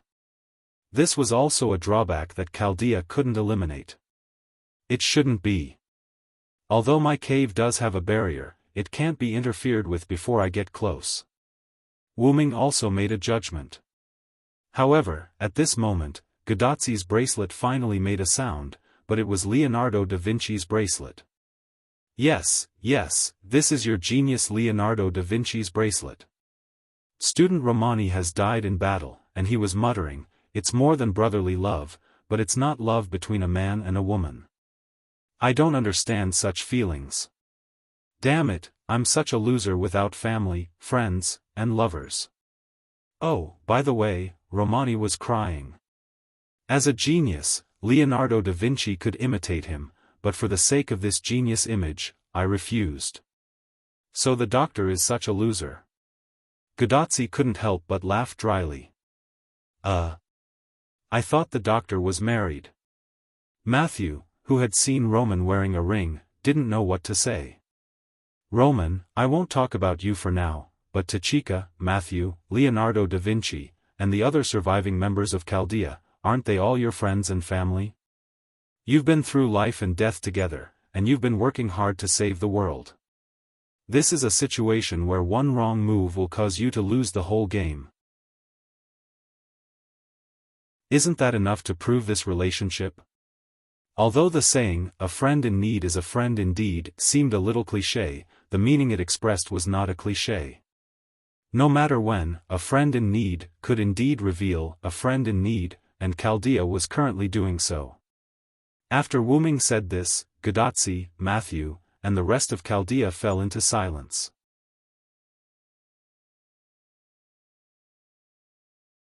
Chapter 937. What's wrong? Wu Ming saw that everyone was silent, and for a moment, he was puzzled. Did he say something wrong? Villo-senpai, you're right. Matthew showed a relieved smile. That's right, everyone worked together to get through so many singularities. Without everyone, Matthew and I definitely wouldn't be able to do it, Gadotsi also said. It seems that even a genius like me can be slow. It seemed that Wu Ming was better than Leonardo da Vinci in some aspect, and Leonardo da Vinci's voice sounded quite distressed. And Chaldea's staff also started to discuss because of this sentence. Yes, because I've been nervous all this time, I've forgotten that we're partners who have gone through so many difficulties together. Indeed, although we're facing a world crisis, the relationship between everyone has become more intimate. That's right, to be able to go through the end of the world with everyone, whether we succeed or not, we've already become friends. What nonsense are you talking about? We'll definitely succeed. That's right, Fujimaru and Gillett have gone through so many singularities, we'll definitely succeed. But we can't slack off, only by doing our job can we be worthy of Fujimaru and Gillett's efforts. Oh. Everyone exchanged words one after another, and although they were chatting happily, the staff still didn't forget their work at hand, and even their morale rose for some reason. For a time, Chaldea's control room was still operating normally, but no matter how one looked at it, it was livelier, more lively, and more hopeful than before. And Roman, who was squatting and crying on the side, also recovered and walked to Leonardo da Vinci's side. At this time, Leonardo da Vinci also took the initiative to let Roman sit down. After adjusting his mentality, Roman spoke. "Oh, I can only say that you're worthy of being a historical hero, and Lord God, you're more open-minded than us humans. Because of the impact of the burning of humanity, our nerves are indeed a little tense, in the end." Roman let out a long sigh and thanked Wu Ming sincerely. "Thank you." Whether it was Leonardo da Vinci, Gadazzi, or Matthew, all of them could tell that Roman was very grateful to Wu Ming. "Although it's not as serious as you make it out to be, you guys have indeed neglected it. Of course, Roman, if I had met you earlier, I think we would have definitely become friends. If that was the case, it would be hard to say if the current Roman would really have a fever." Whether or not Wu Ming could change the past Roman was another matter altogether. "I think, you can probably change me." For some reason, Roman seemed to be recalling something and fell into deep thought. "Forget it, let's talk about these things later. We have to hurry up and catch up with Gil. Don't let him wait too long. Even if he's not called a wise king, the king's temper is also erratic." Wu Ming's word surprised Gadazzi and Matthew. That's true." Matthew nodded. Yes, let's go quickly, I don't want to experience any more tests." It seems that Gadazzi's memory of the trial given by Gilgamesh was still fresh in her mind. Even if Gadazzi's view of the current Gilgamesh had changed, there was still a fear of Gilgamesh in her heart. Sure enough, when Gadazzi, Wu Ming, and Matthew caught up with Gilgamesh, Gadazzi's throat moved, and a nervous look appeared on her face. Gilgamesh, who was standing steadily in the middle of the passage with his back facing Wu Ming's trio, crossed his arms in front of his chest, and only spoke when he heard the movements of Wu Ming's trio. "Idiot. Too slow. This king is still waiting for you." I'm sorry, King Gilgamesh." Gadazzi and Matthew were obviously frightened, but Wu Ming seemed to have seen through something, and a teasing smile appeared on his face. "Ahem. Gil, if I remember correctly, there should be a fork in the road ahead." Although it was a very normal sentence, Wu Ming's tone gave people the feeling that he was teasing Gilgamesh. However, the response to Wu Ming was Gilgamesh's arrogant voice. "Humph. You don't have to deliberately provoke this king. Even if this king will work himself to death, he will not be senile. It's just that our destination this time is not the cave where you are hiding, but another place. This king is afraid that you will take Fumaru and the others the wrong way, so he specially waited for you here." Yes, this road was not a one-way road, there would be many forks in the road ahead. The extra roads were deliberately made by Wu Ming. In short, in order to make the right way to the cave where he was hiding not easily discovered, it was specially made under the Divine Tower, but it was useless. How could people who had the ability to find the stone door and come in be confused by these forks? If they could come in, if they were instructed by Wu Ming, they would naturally not go the wrong way, and if they came in with their own ability, it meant that the other party was a capable person, and naturally, they would not go the wrong way. Not to mention those who couldn't come in, these forks had no effect on them since they couldn't even come in.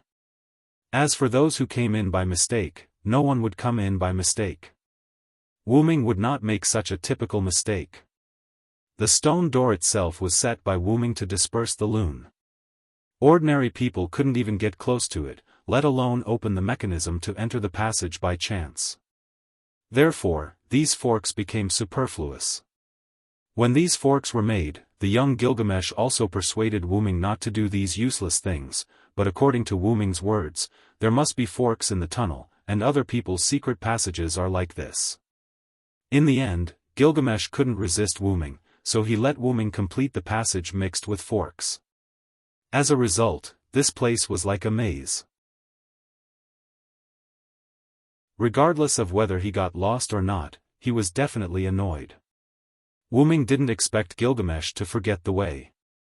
After all, Gilgamesh must have been here in the past 3 months. Just like Gilgamesh said, he wouldn't forget the way even if he worked himself to death. Wu Ming teased Gilgamesh mainly to liven up the atmosphere so that Gadotsi and Matthew wouldn't be so nervous. After this king's Uruk was attacked by the magical beasts last time, this king accidentally discovered an extra passage that you set up underground. So, this king took advantage of the situation and dug a new space at the end of this passage to meet the requirements of this king's military advisor.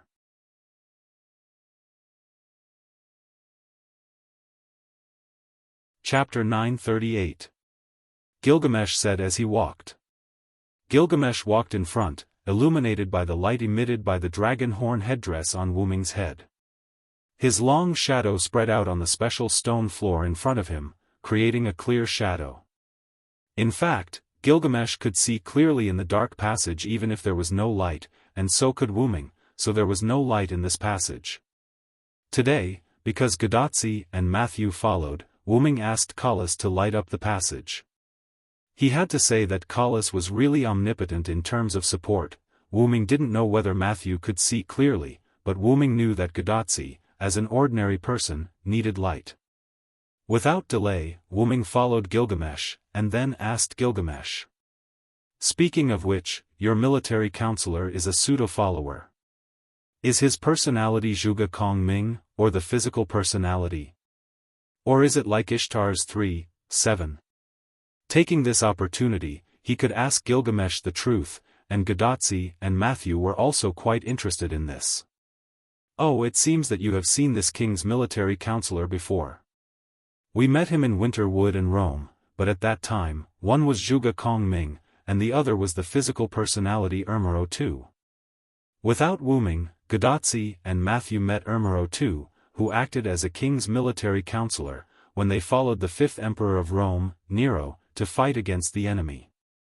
This king's military counselor is Zhuge Kong Ming, not the physical personality Immerse too you have seen.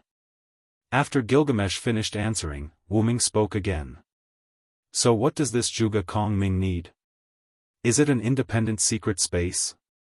Then the cave I used to hide in is not impossible, why spend the effort to build another one? Wu Ming was quite puzzled. He needs an enclosed space where no one can disturb him to make his props, and your cave has a ventilation, so this king created such a space for him. Probably because he died in a tent with airflow when he was alive, Zhuge Kong Ming, who became a heroic spirit, was quite concerned about the enclosed space without airflow, especially the kind of enclosed space underground, which made Zhuge Kong Ming quite satisfied. Furthermore, the cave you once hid in belongs to you. This king will forever guard it for you. This king will not allow anyone to use it. This point is off the table. On this point, Gilgamesh still has his own insistence. Wu Ming naturally knew what Gilgamesh cared about. For Gilgamesh, the place where Wu Ming lived probably has a special meaning to Gilgamesh. Speaking of which, what's at the end of this path? It's just a dead end, there's nothing. Because of this, Gilgamesh built a new secret room at the end of this path. Is your memory getting bad because of your age? How can you forget something you did? Gilgamesh couldn't help but criticize Wu Ming. There's nothing I can do about it. I was just playing with it back then. Wu Ming turned his head to the side awkwardly. Speaking of which, what's at the end of the other paths? Are they also dead ends? Gadotsi was suddenly curious. They're all dead ends. Gilgamesh very simply and crudely replied. Indeed, Gil is right, they're all dead ends, however, Wu Ming added in his heart as if he was complaining. It was indeed a dead end. Other than the dead ends of the other paths, there were all kinds of runes, such as cursed flames, thunderbolts, and so on. Furthermore, they were all so dangerous that one would die if they were not careful. Basically, it was the kind of dead end that made it impossible to survive. Looking at Gadotsi's sudden realization, Wu Ming was sure that the dead end imagined by Gadotsi and the dead end mentioned by Gilgamesh were definitely not the same thing. Castor needs a magic workshop to make items. Mr. Kongming probably needs to build his own workshop, so he asked King Gilgamesh to help him build it. Matthew suddenly interjected. Exactly. Gilgamesh praised Matthew, which made Matthew a little proud. However, Wu-Ming was not like Matthew, who didn't know anything. Although Caster needs a magic workshop, the magic cast by Chinese heroes should be fundamentally different from the magic cast by other regions. Even if there is no workshop, Chinese servants can still exert their power. Although Wu-Ming didn't know the meaning, Wu-Ming knew that the Chinese caster was not like the magicians in other regions. Not only the method and name were different, but the essence was also different from the magic base used by other magicians. In other words, Chinese magicians didn't use magic base. Not to mention the Kanagi magicians. For the time being, the magicians after the Kanagi magicians needed magic base to use magic.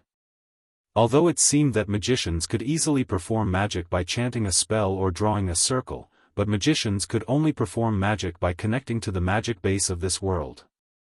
The magic base could be imagined as a collection of a series of knowledge, ideas, and so on, and it basically existed in the land.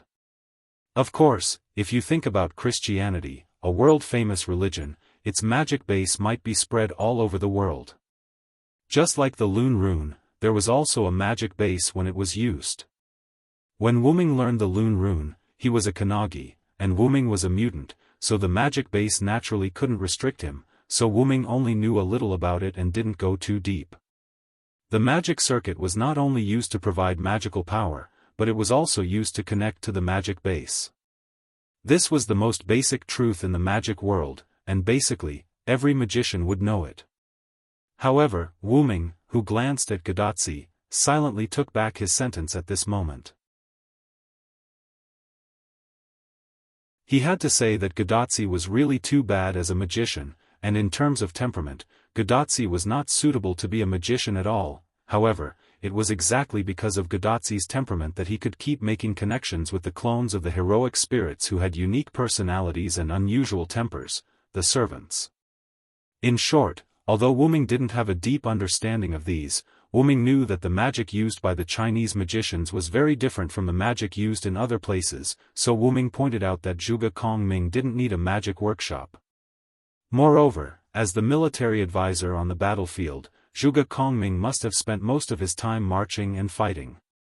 Since that's the case, it's not surprising that he has a way to replace the workshop. Now that the magical beasts are wreaking havoc, I don't think that the military advisor needs a special workshop to make items. Wu-Ming's eyes flashed with the light of speculation, although he looked at Gilgamesh. I'm afraid, Gil, you gave him some task.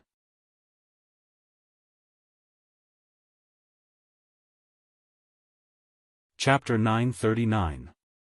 What task was given? Looking at each other, Gadotsi and Matthew couldn't help but repeat. As expected of this king's teacher, Uruk Hyunryong, that's right. As you said, this king's military counselor doesn't need a special workshop. The reason why the military counselor needs a workshop is indeed because this king gave Zhuge Kongming a difficult task. Gilgamesh stopped abruptly as he finished speaking. We're here. Huh? So fast? Matthew showed a look of disbelief. They just walked for a short while, how did they arrive? With such a short distance, if they were on the ground, it was almost the market near the Holy Tower in Uruk City. No, Matthew, since you stepped into this fork, your speed has increased several times, but you didn't notice it. Roman saw it clearly through the instrument in Chaldea. The figures of Gadotsi and the others seemed to be moving forward at a high speed. It can be said that they were completely out of Uruk City. According to the instrument, your current position is somewhere near the north wall? Roman shouted in disbelief. How is that possible? We only walked a few steps. Gadotsi was also surprised. Is the instrument broken? What's going on? So annoying. Roman checked the instrument. But, King Gilgamesh also said that we have arrived, maybe we are really near the north wall. Matthew raised his small hand and expressed his opinion. So that's how it is.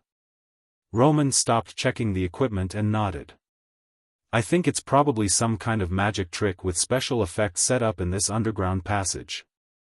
Since this was Kanzaki's underground labyrinth-like tunnel, the entire tunnel was filled with mana. That was why Roman didn't pay much attention to this mana.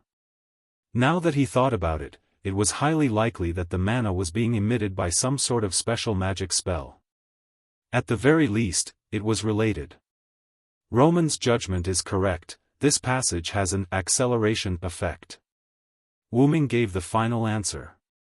However, this was not set by Wu Ming, it was probably added by Gilgamesh later. Of course, don't forget that this king is now a magician.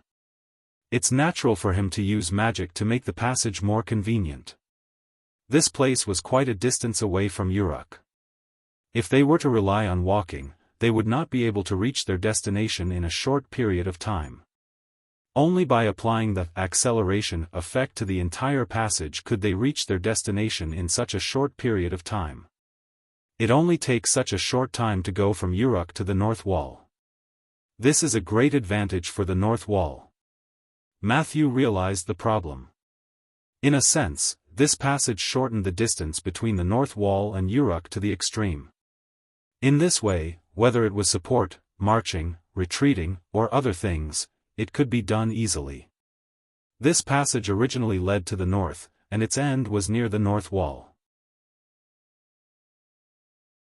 In the beginning, when Mu Xiao and Hu Xiao, one of the commanders of the demonic beasts, led the demonic beasts to sneak into the Uruk from underground, they also found this passage by accident and smoothly arrived near the Uruk.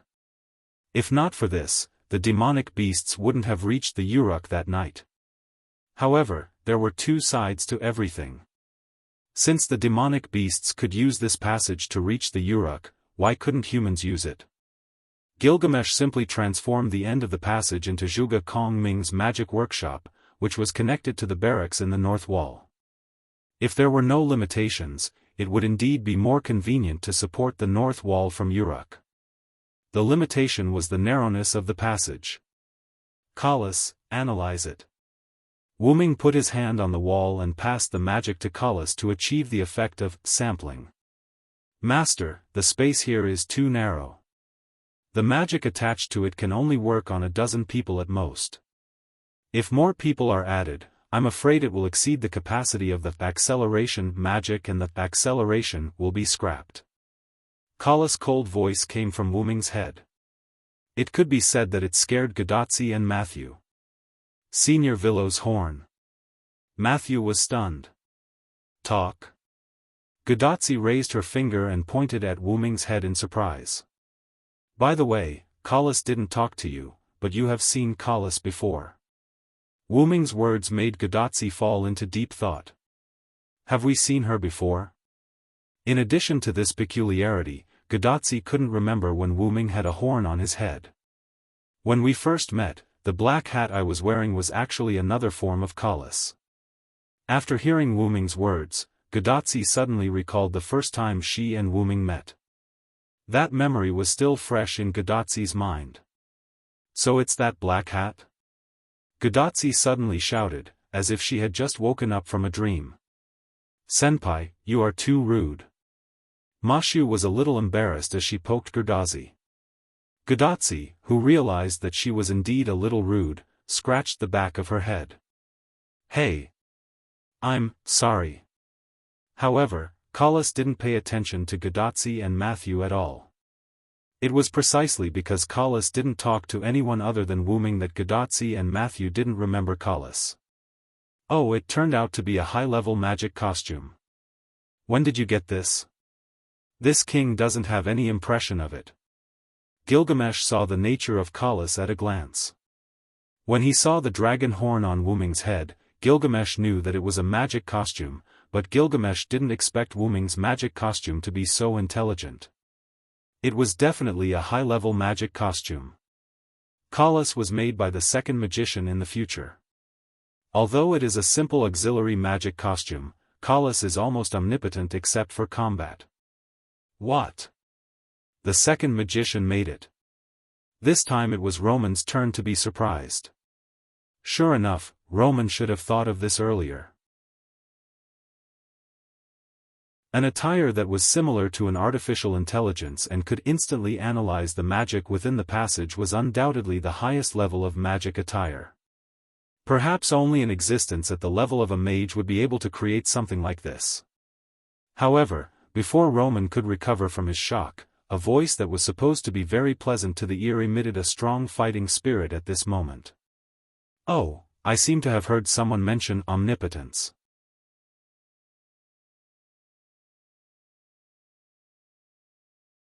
Chapter 940. It's Leonardo da Vinci's voice. However, Matthew's words were full of worry.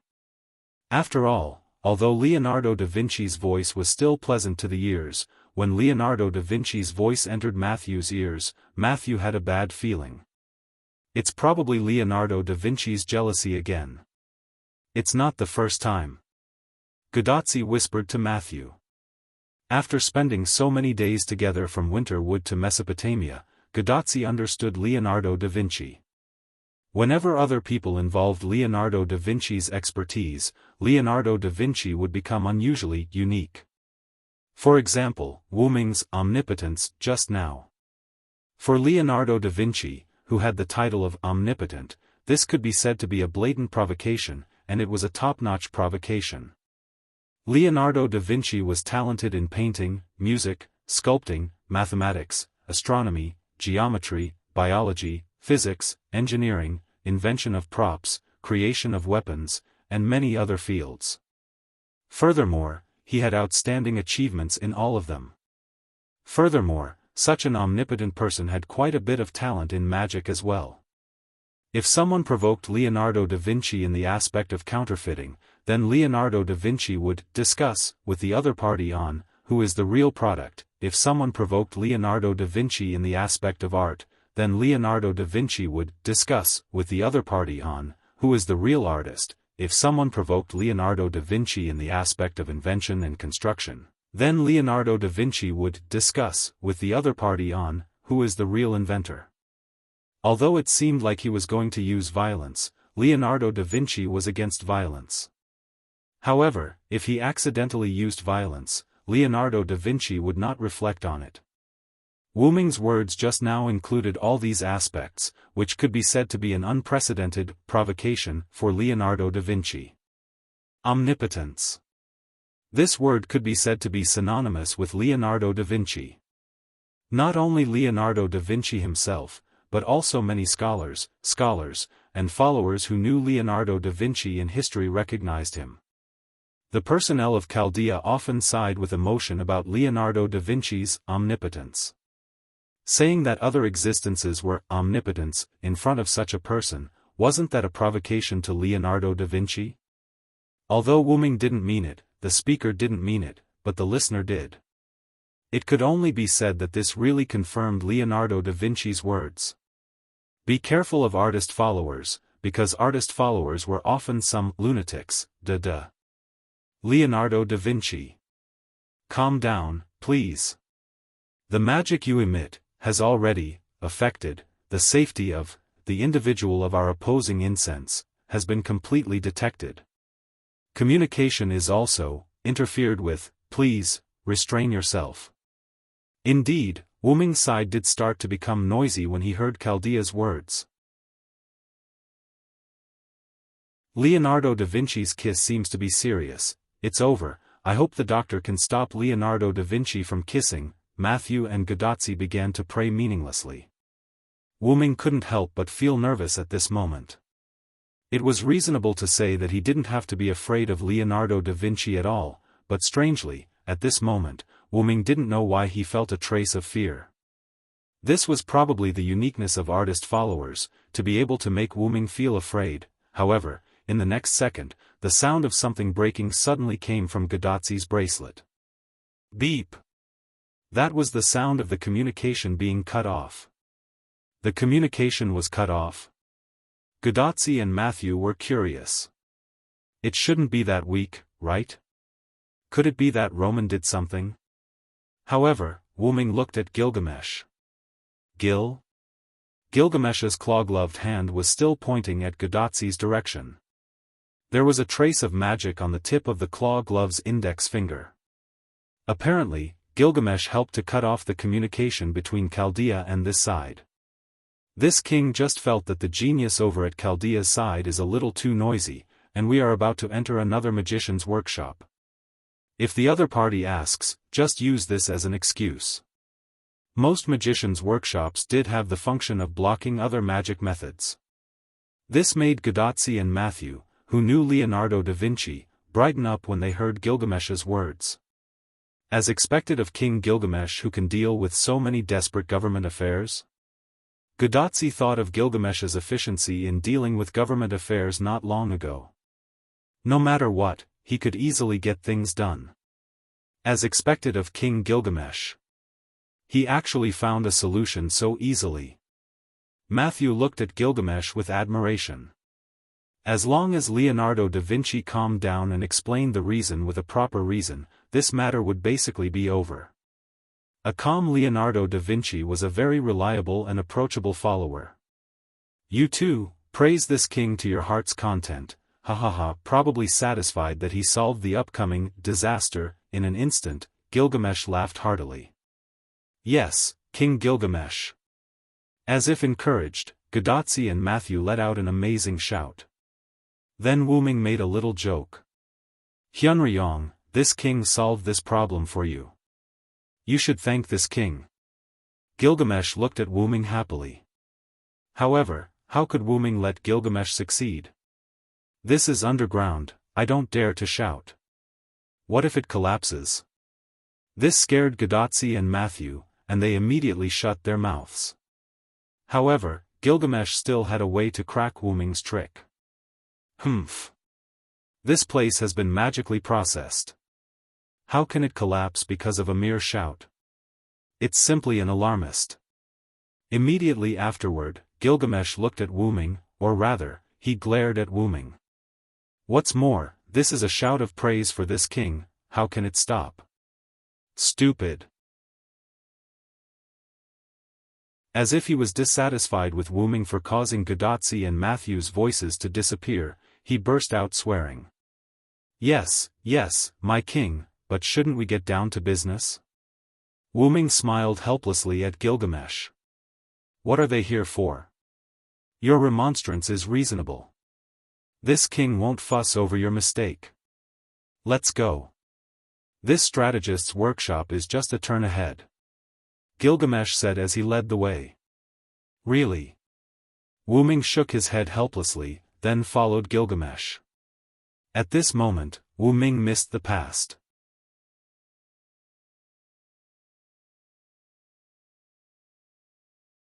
Chapter 941. In the past, Gilgamesh often quarreled with Wuming like this.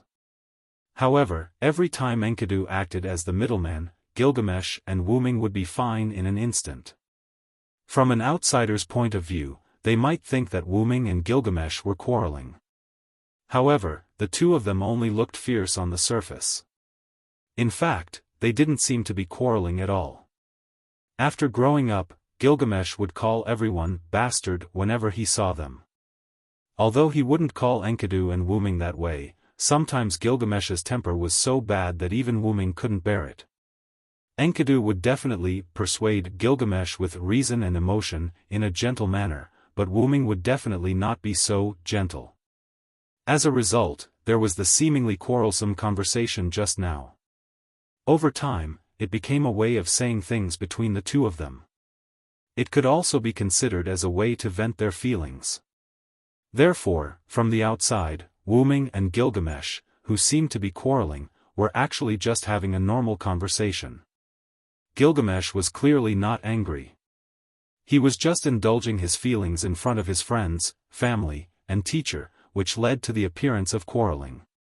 Losing his temper to outsiders was out of anger, but losing his temper to his family was simply because the other party was his family. Moreover, it wasn't called losing his temper. In short, there was no need to have any concerns because to Gilgamesh, Wuming was his family. Although as a king, he didn't need to care about other people's feelings and could do whatever he wanted as a tyrant, there was even less of a need to hide it when facing his family. Especially after sitting on the throne of the Sage King, and becoming the true king of people, Gilgamesh hadn't experienced something like this for a long time. After all, compared to himself when he was young, as the Sage King, Gilgamesh's words would not be refuted at all, because the Sage King's words were very correct. Compared to when Gilgamesh was young, there were still a few arrogant guys who kept remonstrating him. Now, in the Uruk imperial court, there were no unnecessary voices. After all, the Sage King's words were right. Naturally, no one would ask for a rebuke. However, no matter what time it was, Gilgamesh always lacked a family member who could bicker with him, a family member who could objectively communicate with him regardless of whether he was right or wrong. Enkidu's personality was too gentle, so it was impossible. Only Wuming could fulfill this role. He was not only Gilgamesh's teacher, but also an existence similar to his adoptive father. Moreover, his thinking was quite avant-garde. More importantly, Gilgamesh couldn't defeat or subdue him. Gilgamesh couldn't fight with Wuming by risking his life and perishing together. Over time, this became the way Wuming and Gilgamesh talked to each other. Unfortunately, they still had business to attend to at the moment. Otherwise, Wuming wouldn't have minded talking to Gilgamesh for a while. Anyway, Enkidu was in the form of part of Wuming's spiritual base, and when Enkidu appeared, Gilgamesh would definitely be shocked to the extent that his face would change color. At the thought of this, Wuming's face showed a wicked smile. However, Wuming also thought of one of the demonic beast's commanders, the person who pretended to be Enkidu. This was also a world that he had to deal with personally. However, it was better to deal with the matter at hand first. When everyone turned the corner, they saw a door with a special formation engraved on it. The door completely blocked the road in front of them without any gaps. It looked like it grew naturally here. When Wuming saw this stone door, he felt an unknown magic power enveloping him. "Senior, do you feel it?" Matthew and Gadotsi whispered. "Yes, I feel it." Gadotsi nodded. "We've probably entered the range of the other party's noble artifact."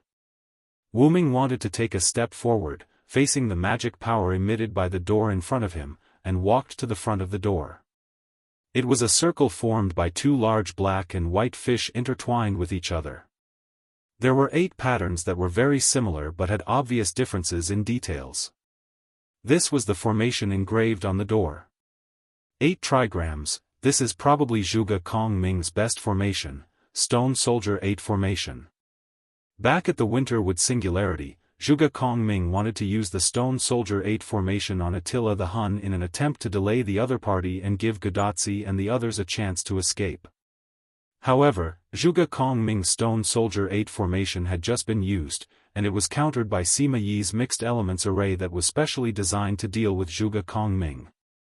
Wuming finally witnessed the power of the Stone Soldier 8 formation here today. Colossus. At Wuming's command, the glowing dragon horn on Wuming's head, which was Colossus, suddenly expanded the light, and then immediately weakened. The light released by Colossus was used for scanning, and the light that expanded just now was like radiation, instantly scanning the surrounding area with this place as the center.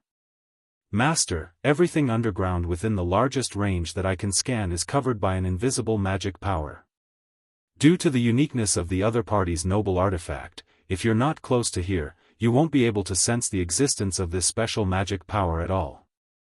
Probably due to the uniqueness of the other party's noble artifact, although the range of the magic power was extremely wide, if one was not close to the source, one would not be able to sense it at all. Moreover, the entire underground area that was beyond Colossus's scanning range was covered.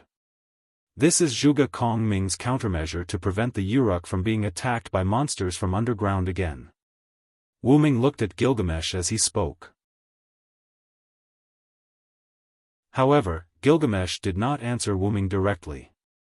This king was having a headache about how to prevent the next underground attack from monsters. This king's military advisor has done this king a huge favor. Since there was a first time, there would definitely be a second time. Gilgamesh would not expect monsters to be like humans, who would give up after failing the first time. The safety of the Uruk could not be taken lightly by gambling. Coincidentally, Zhuge Kong Ming's noble artifact could prevent the enemy from invading. It could be used as the underground defense that gave Gilgamesh a headache. However, there was a price to pay. In order to cover the entire underground area, the expanded range of the Stone Soldier 8 formation could only be used underground, and the parts above ground could not be taken care of at all. Even so, almost the entire underground area that extended from the north wall to the Uruk was locked by Zhuge Kong Ming's noble artifact. Once monsters sneaked into the range of the Stone Soldier 8 formation from underground, they would immediately lose their direction and eventually return to the starting point.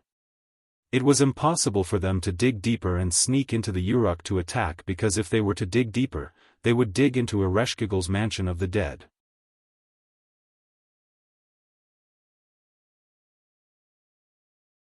Chapter 942.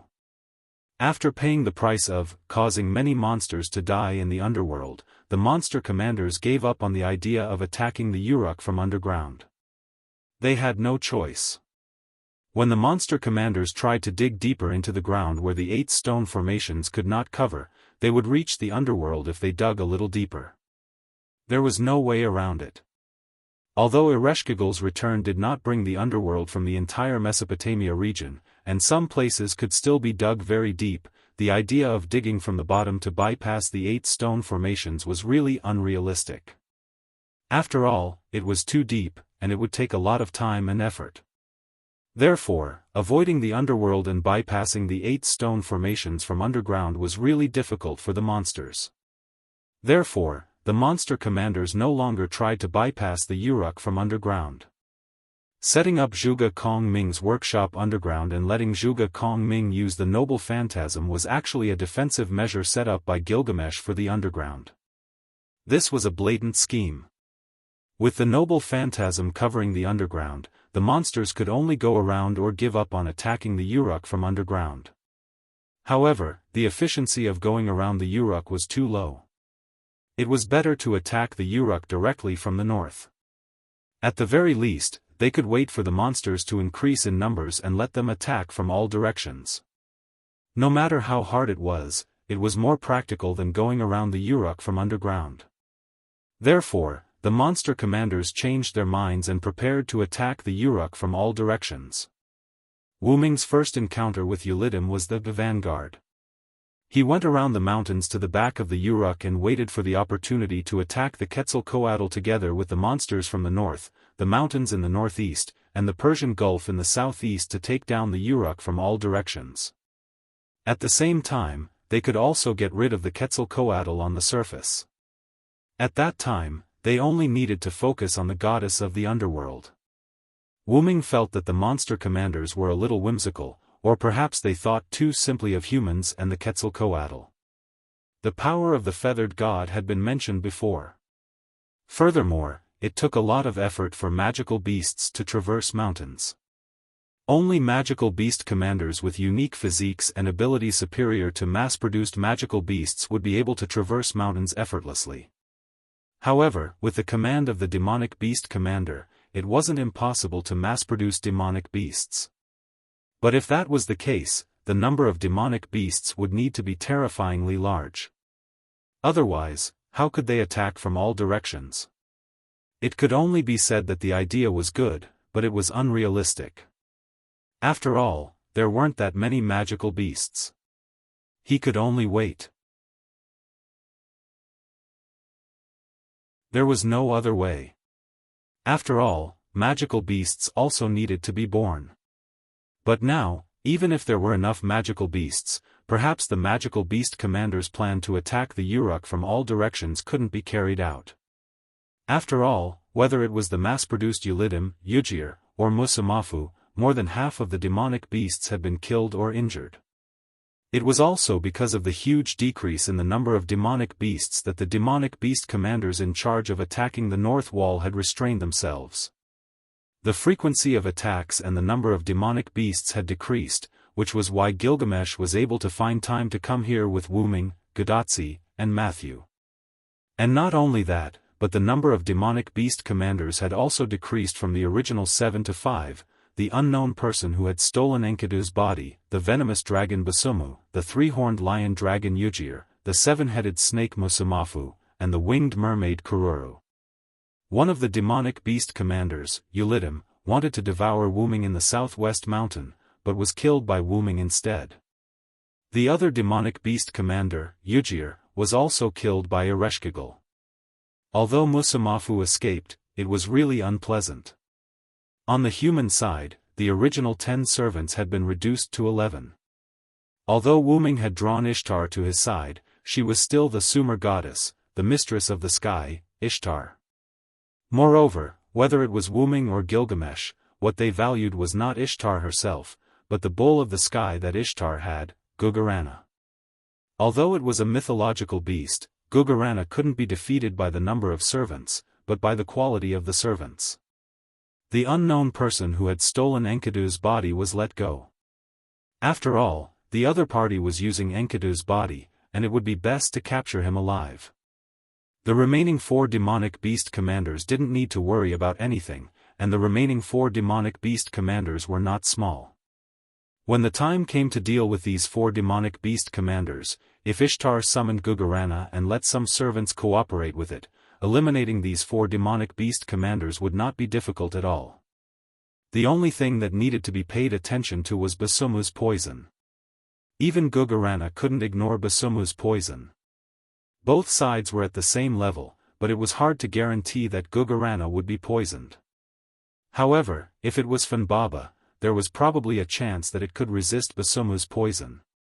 As the mythological beast of the forest, Funbaba was equivalent to the incarnation of nature, and it had a purifying effect. Even if it couldn't completely purify Basumu's poison, it should be able to weaken the poison or resist it. When Wuming left last time, he did let Funbaba out of Yggdrasil and released it to this singularity. The purpose was to let Funbaba help to create a wall of vines to protect the north wall and protect humans.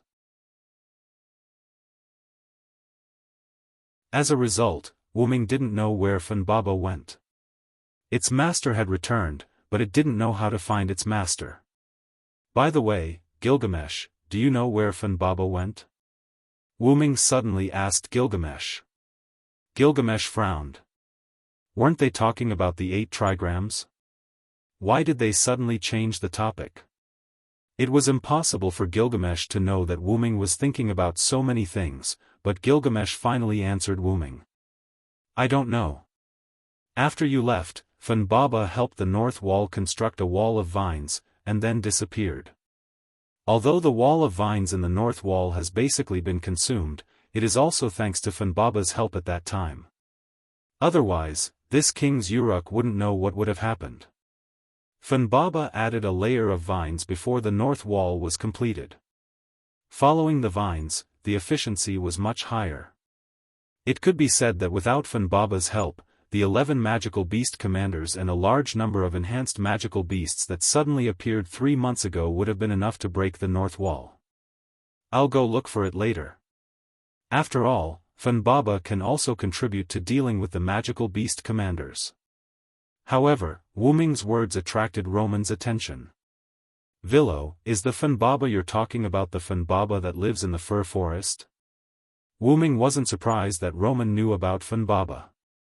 After all, if he could be passed down as a god, there was no reason why Funbaba couldn't. That's right. What's wrong? If we can really find Funbaba, it can be said to be a great support for us.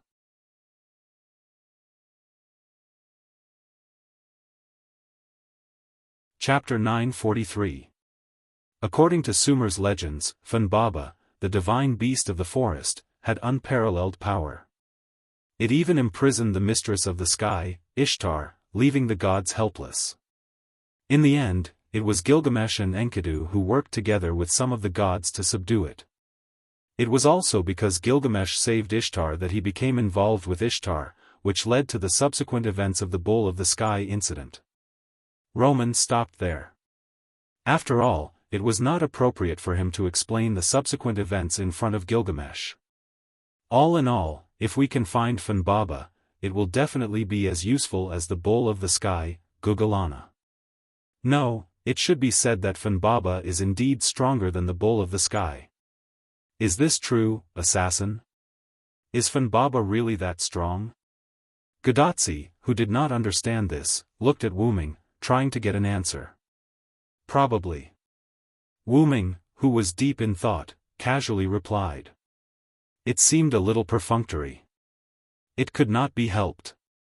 Wu Ming's Funbaba was not the same as the Funbaba that Roman and the others understood from the legends. Wu Ming's actions in the parallel world were projected to other parallel worlds by the suppression force. In other parallel worlds, Wu Ming's legends and historical stories were modified. This was true, but it was limited to Wu Ming himself. Moreover, the parallel worlds could not completely copy Wu Ming's actions. There would definitely be changes. For example, the Gilgamesh in the parallel world that Wu Ming was in was a woman, but the Gilgamesh in this parallel world was a man. In this way, there would definitely be differences between the two sides. Wu Ming originally thought that the Funbaba in the parallel world would be modified like Wu Ming's Funbaba. However, when Wu Ming heard what Roman said, he instantly understood one thing. The Funbaba in this world and his Funbaba experienced different things. According to Roman, Funbaba imprisoned Ishtar.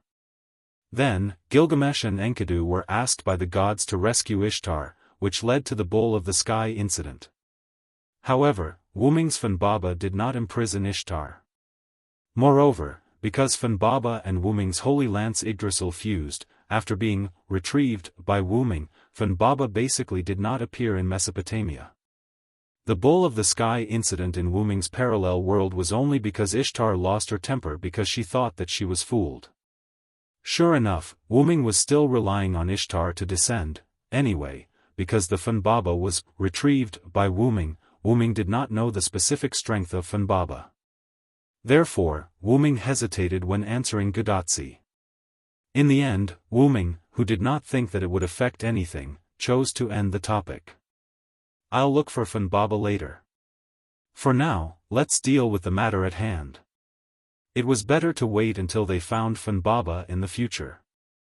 By the way, how do we get in? Wu Ming looked at Gilgamesh.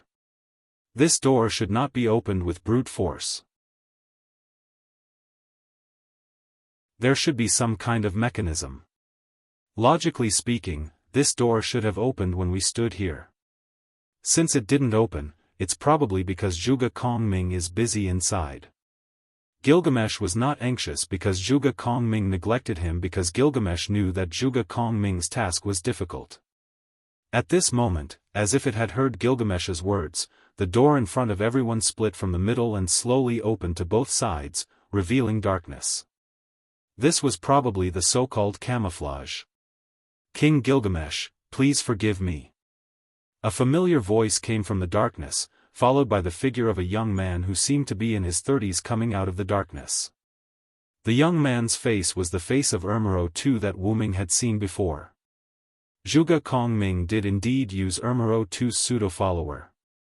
Sure enough, it's Immerse II's pseudo-follower. Gadotsi and Matthew whispered to each other. Yes, Senpai, I just don't know who is inside this body. Judging from the other party's first sentence just now, it should be Zhuge Kongming without a doubt. Wu Ming also joined the small circle of the two and whispered to each other. If it was Immerse II, it was impossible to talk to Gilgamesh with words like, please forgive me. After all, Immerse II was a modern man, so it should be Zhuge Kongming who was from the ancient era. It's okay, how is the task given to you by this king? I'm doing the final processing, so I neglected you. Please come in and talk. Zhuge Kongming turned sideways and motioned everyone to go in and talk. Gilgamesh took the lead and went in, followed by Wu Ming. When it was Gadotsi and Matthew's turn, Matthew stopped and asked about Zhuge Kongming. Mr. Kongming, do you remember us? Zhuge Kongming shook his head. I don't remember anymore. It seems that you probably met another me somewhere else. Matthew's expression was a little bad, but Matthew wasn't disappointed with the answer. After all, it couldn't be helped. After all, servants were the avatars of heroic spirits. Along the way, they had met many servants that they had met before. However, some of them knew them, and some of them didn't. The most typical example was Leonidas I, who was currently in the North Wall. When they were in the Roman singularity, they encountered Leonidas I as an enemy. However, Leonidas I in the Mesopotamia singularity didn't seem to remember Gadotsi and Matthew. In short, Gadotsi and Matthew were used to it. Let's go in and talk. When the door of the stone formation is open, my noble phantasm will be temporarily ineffective. Although the demonic beasts wouldn't choose to attack from underground, they still had to open the stone formation. What if the demonic beasts used the same trick again? When Matthew and Gadotsi heard this, they both showed a panicked expression, as if they were embarrassed for delaying things. Sorry. Let's go in. After Gadotsi smiled awkwardly, she immediately pulled Matthew, who was also smiling awkwardly, and ran into the dark fog. In this regard, Zhuge Kongming smiled rather indifferently. Although the noble phantasm would indeed be ineffective for a while, there was no need to panic. Shaking his head, Zhuge Kongming then walked into the door, and in the next second, the originally split 8 trigrams slowly closed together.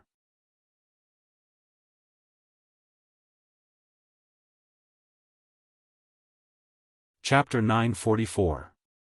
Zhuge Kongming's workshop wasn't as big as imagined, but upon closer inspection, it wasn't small at all. However, Zhuge Kongming's semicircular workshop was quite attractive. The semicircular magic workshop gave people the feeling that the sky was like a bamboo hat, and the ground was like a plate.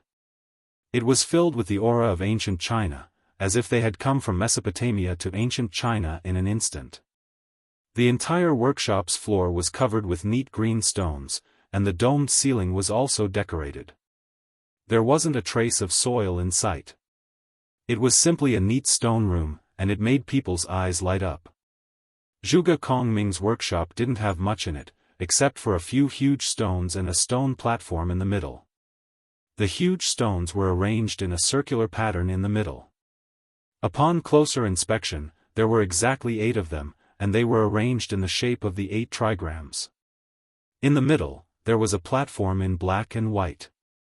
On the platform was a strange machine that looked like a modern cannon-shaped weapon, but it was much larger than modern military cannons.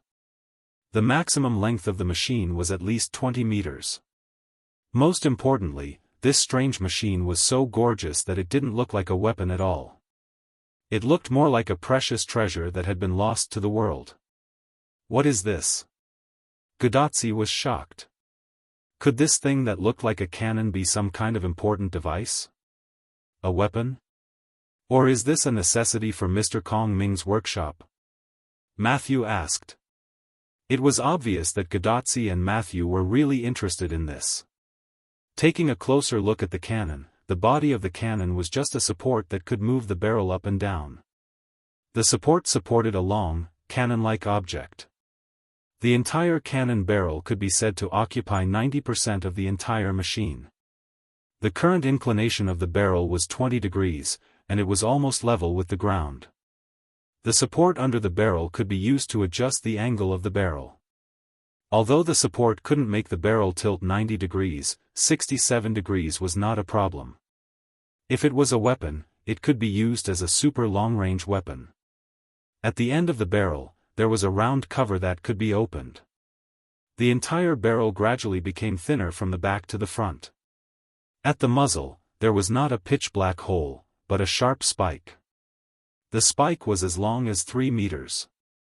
It looked like a long spear, and it was quite slender, which made it extremely terrifying. However, when matched with the barrel that was over 20 meters long, the 3-meter muzzle was actually nothing. It was just that the 3-meter-long muzzle was quite terrifying. If it was shorter, it would probably look like the tip of a ballpoint pen or an electric soldering iron. However, no matter how long it was hard to believe that this machine was a long-range weapon. Other things aside, the spikes at the muzzle looked like they were used to stab or ram, but it would be too strange to call it a battering ram. But unfortunately, it was indeed a weapon. Doctor? Gadotsi and Matthew asked Roman, who was in charge of Chaldea and had the knowledge of the database. Ahem, this. Roman's answer was stuttering, and it was obvious that he didn't know. This is the seal of divinity, Dinger, Wooming answered Gadotsi and Matthew on behalf of Roman. Dinger? Gadotsi and Matthew nodded thoughtfully. However, Gadotsi asked his question in a serious manner. By the way, assassin, what is the seal of divinity, Dinger? This time, Gilgamesh answered Gadotsi before Wooming could. It's a weapon used to launch this king's treasure, using the instantaneous magic power as a cannonball. Treasure? Matthew and Gadotsi were a little confused.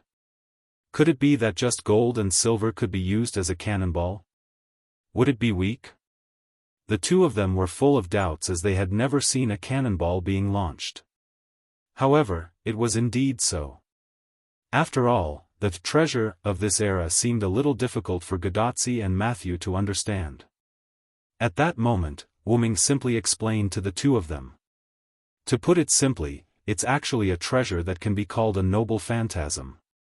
It's loaded and launched as a cannonball. Noble phantasm? The reason why Wooming said so was because it was easy to understand a noble phantasm. When Wooming said so, Gadotsi and Matthew instantly understood. Both of their eyes were full of disbelief. Did it have to be so extravagant? Not only Gadotsi and Matthew, but Roman was also shocked. Noble phantasm? Is this the so-called collapse of fantasy? It's such a waste. Roman sighed helplessly from Gadotsi's bracelet. Noble phantasm was the crystallization of humans' fantasy. It was not a problem to call it the collapse of fantasy. After hearing what Roman said, Gadotsi and Matthew agreed with Roman, which was rare. I see. It's indeed a very appropriate description. Matthew nodded in agreement. It's rare for the doctor to say something that's right.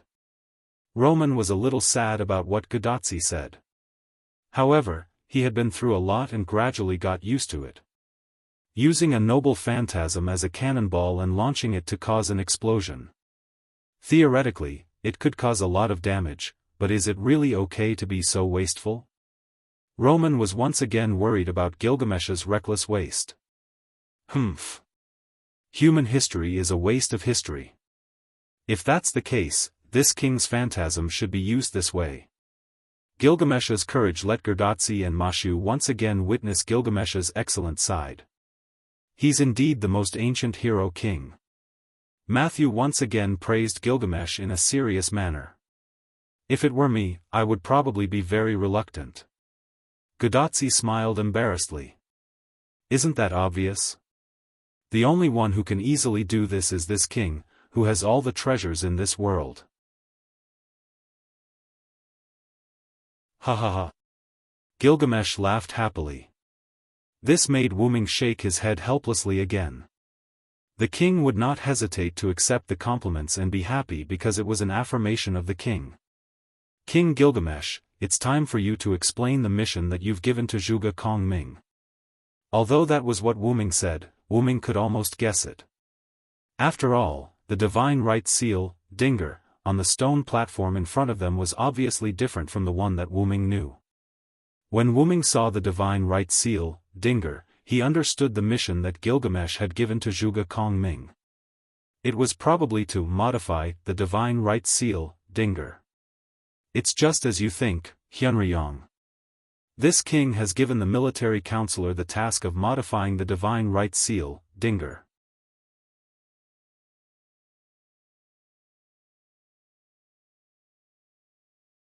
Chapter 945. King Gilgamesh's seal of divine right, Dinger, is a weapon that uses the magic power generated by the destruction of treasures to cause large-scale damage. Although this weapon has a very obvious effect on killing demonic beasts, its effect on the commander of the demonic beasts is negligible. Zhuge Kongming stepped forward and explained to everyone. Ordinary magical beasts wouldn't be that much stronger even if they were strengthened. However, magical beast commanders were different. Dinger's bombardment couldn't cause the slightest bit of damage to magical beast commanders. The most it could do was burn off some of its fur and scrape off some of its scales. In the face of demons with extremely strong physiques, Gilgamesh entrusted me to modify the Seal of Divine Authority into a weapon that could kill them with a single blow. Therefore, I modified the muzzle of the Seal of Divine Authority into a concentrated cannon. Originally, the Seal of Divine Authority used King Gilgamesh's treasures as bullets and fired them in the form of bullets. Now, it has been converted into a continuous laser radiation. After hitting the target, the energy will spread throughout the target's body and destroy the target's molecular structure. In other words, the Seal of Divine Authority, which was originally an area of effect weapon, had been modified by Zhuge Kongming into a single-target weapon. So that's how it is. It's specially designed to deal with demons. Gudatsi then contacted Roman. "Doctor, what do you think?" Roman, who was in Chaldea, tapped on the keyboard in front of him. Obviously, he was examining and analyzing the Seal of Divine Authority in front of Gudatsi. The muzzle of the Seal of Divine Authority has indeed been converted into a concentrated cannon. However, because Chaldea does not have any specific data on demons, I have no way of determining whether it will be effective against them. You don't have to do it. This king can determine that the new Seal of Divine Authority will definitely be effective against demons. It seemed that Gilgamesh was full of confidence in the new Seal of Divine Authority. He did not know whether it was because he believed in his own judgment or Zhuge Kongming's technology. King Gilgamesh is sensible. After all, it took me 3 months to modify it. Not only demons, but also servants, as long as the target is hit, the only outcome waiting for them is to retreat. Although Zhuge Kongming's words sounded quite lofty, Wu Ming still found a problem. "Military counselor, listening to what you mean, this thing can still miss?" "Yes." This made Gudatsi, Mashu, and even Roman from Chaldea break out in cold sweat. It was the first time that they saw a weapon they designed not being able to hit the enemy, but still being able to say, yes. However, Wu Ming's question was indeed full of problems, so he simply helped Zhuge Kongming to smooth things over. The situation of missing is bound to happen. After all, the damage has changed from an area of effect to a single point. The demons won't stand there stupidly and let you hit them. They just need to aim and fire a few more times. That's impossible. The modified Seal of Divine Authority will be scrapped after firing once. What? Zhuge Kongming's words completely shocked everyone. Although Gilgamesh did not say anything, he also showed a shocked expression. Obviously, Gilgamesh did not expect that Zhuge Kongming would transform the Seal of Divine Authority into this. Then, in that case, wouldn't the Seal of Divine Authority become a consumable? Although Matthew's words contained uncertainty, everyone present understood that the modified Seal of Divine Authority by Zhuge Kongming was indeed a consumable. Then, Zhuge Kongming's expression was quite calm, and he spoke disapprovingly. The magic converted from the destroyed treasures in the Seal of Divine Authority is unstable. That's why it can be used as a cannonball. I stabilized the cannonball's magic and concentrated it at a single point. Not only that, but I also increased the damage by ignoring the burden on the Seal of Divine Authority. Although the cost is the self-destruction of the Seal of Divine Authority, but overall, the damage caused has been increased to the extreme. Then, Zhuge Kongming changed the topic. Although I'm a caster, magician, I'm not good at making items. My ability is more focused on the battlefield. Creating a weapon that can deal extreme damage without causing a burden to the Seal of Divine Authority, Dinger, is slightly beyond my ability. Although Zhuge Kongming belittled himself, the fact that he was able to transform the interior of the Seal of Divine Authority was enough to prove that Zhuge Kongming's ability to make items was not low. After all, the strategist type of caster and the writer type of caster also had drawbacks when making items. But even so, Zhuge Kongming still transformed the Dinger into a satisfactory appearance. In the end, Zhuge Kongming gave a key answer. Moreover, as long as I can hit the monster commander, all the problems will not be a problem, right? Matthew was surprised. Yes, it is indeed as Mr. Kongming said. Although the Seal of Divine Authority can only be used as a one-time consumable, as long as we can hit the monster commander, it will be fine. As long as we can hit the monster commander, we will be able to kill it. Matthew clenched his fists in front of his chest, looking quite cute. However, the expression on everyone's face gave Matthew a look of disapproval. As for the reason? It was very simple. After all, if we use this modified Seal of Divine Authority to attack the monster commander, it will be easy for the monster commander to dodge the attack. Wu Ming sighed. Even if the monster commander is not aware of the danger, this method can only be used once. After all, the other magical beast commanders weren't blind. If they saw that the Dinger's attack could easily kill a magical beast commander, the other magical beast commanders would definitely pay attention to it. It would be even more difficult to hit it the next time. However, I don't think it will succeed once. After all, monster commanders have senses that are many times better than human beings. Their prediction of danger is also very strong. They will definitely be able to dodge it. As the last straw that broke the camel's back, Roman said a statement that cut off everyone's hope. Sure enough, we can only give up. Gudatsi couldn't help but show a disappointed expression. At this time, Zhuge Kongming confidently interrupted everyone. No, if we use a trick, we can actually let the modified divine power seal, Dinger, attack the demon's commander.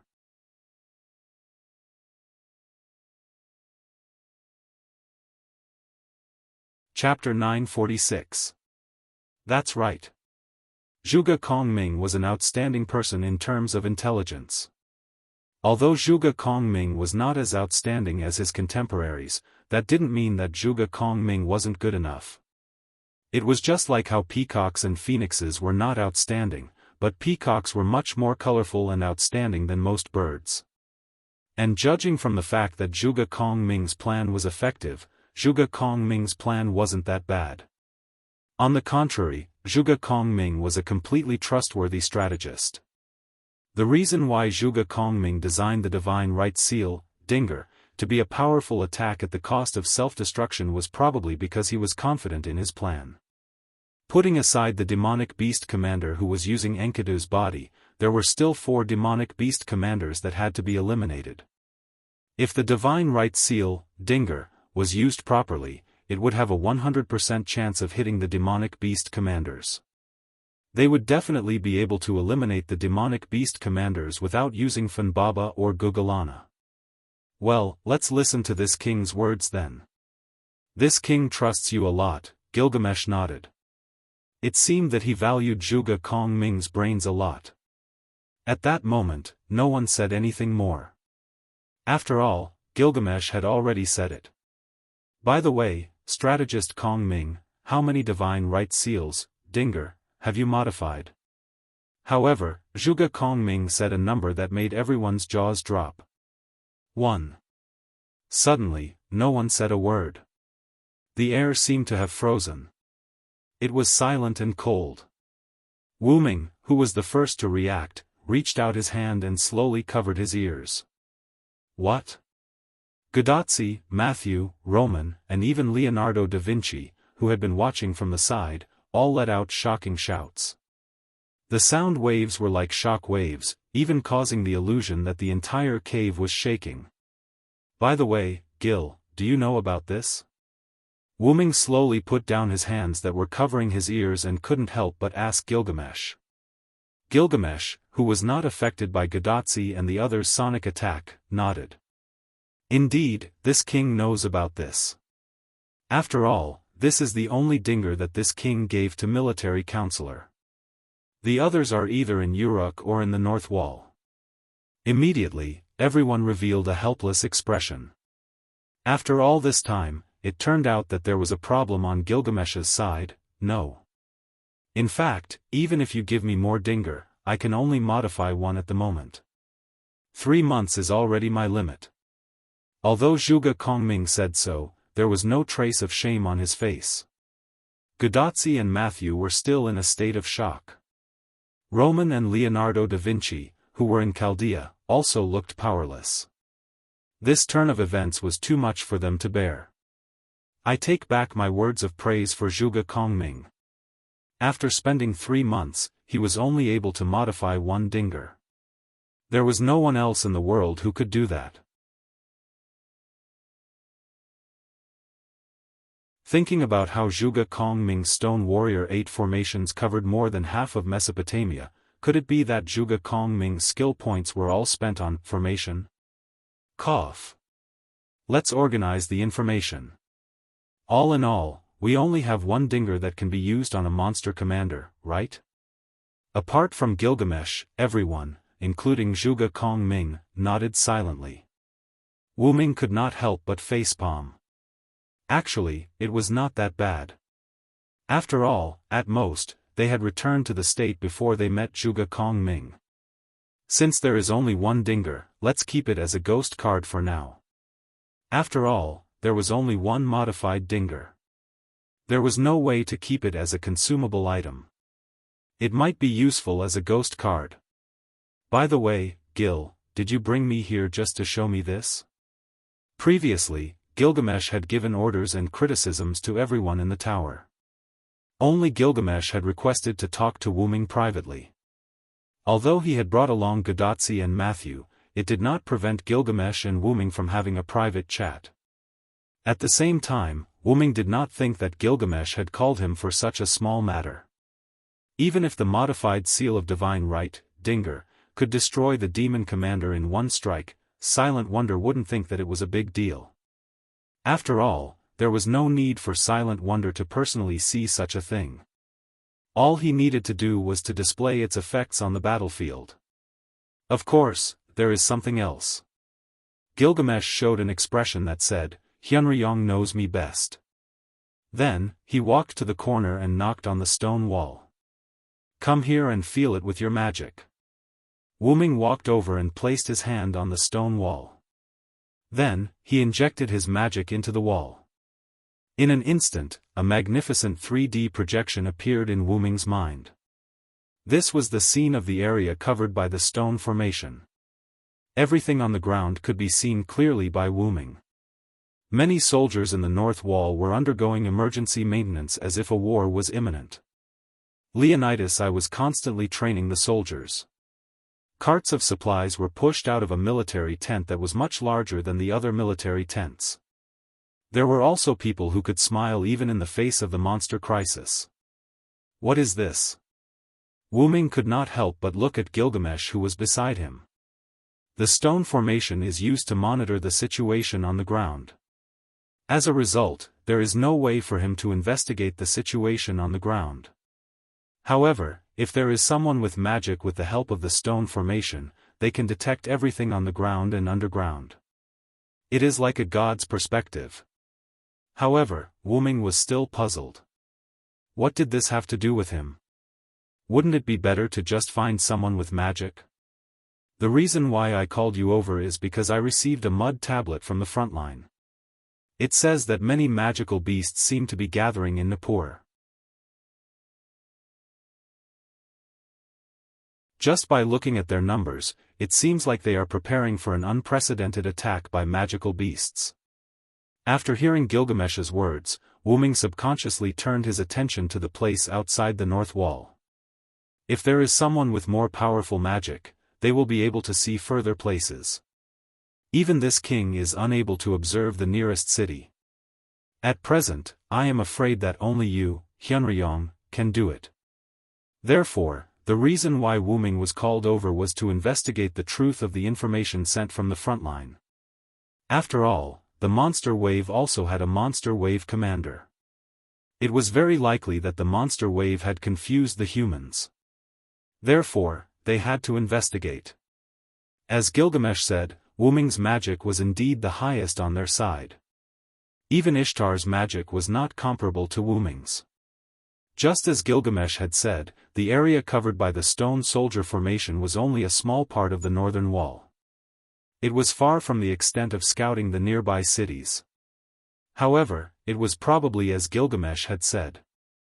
Due to the large amount of mana, Silent Cry was able to see a few kilometers away from the northern wall.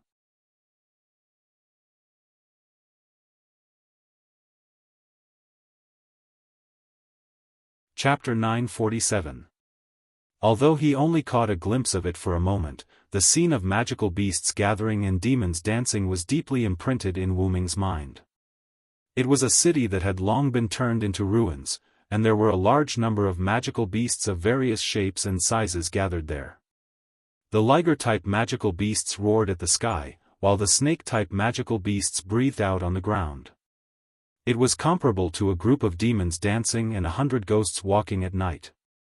The number of magical beasts shocked Wu Ming.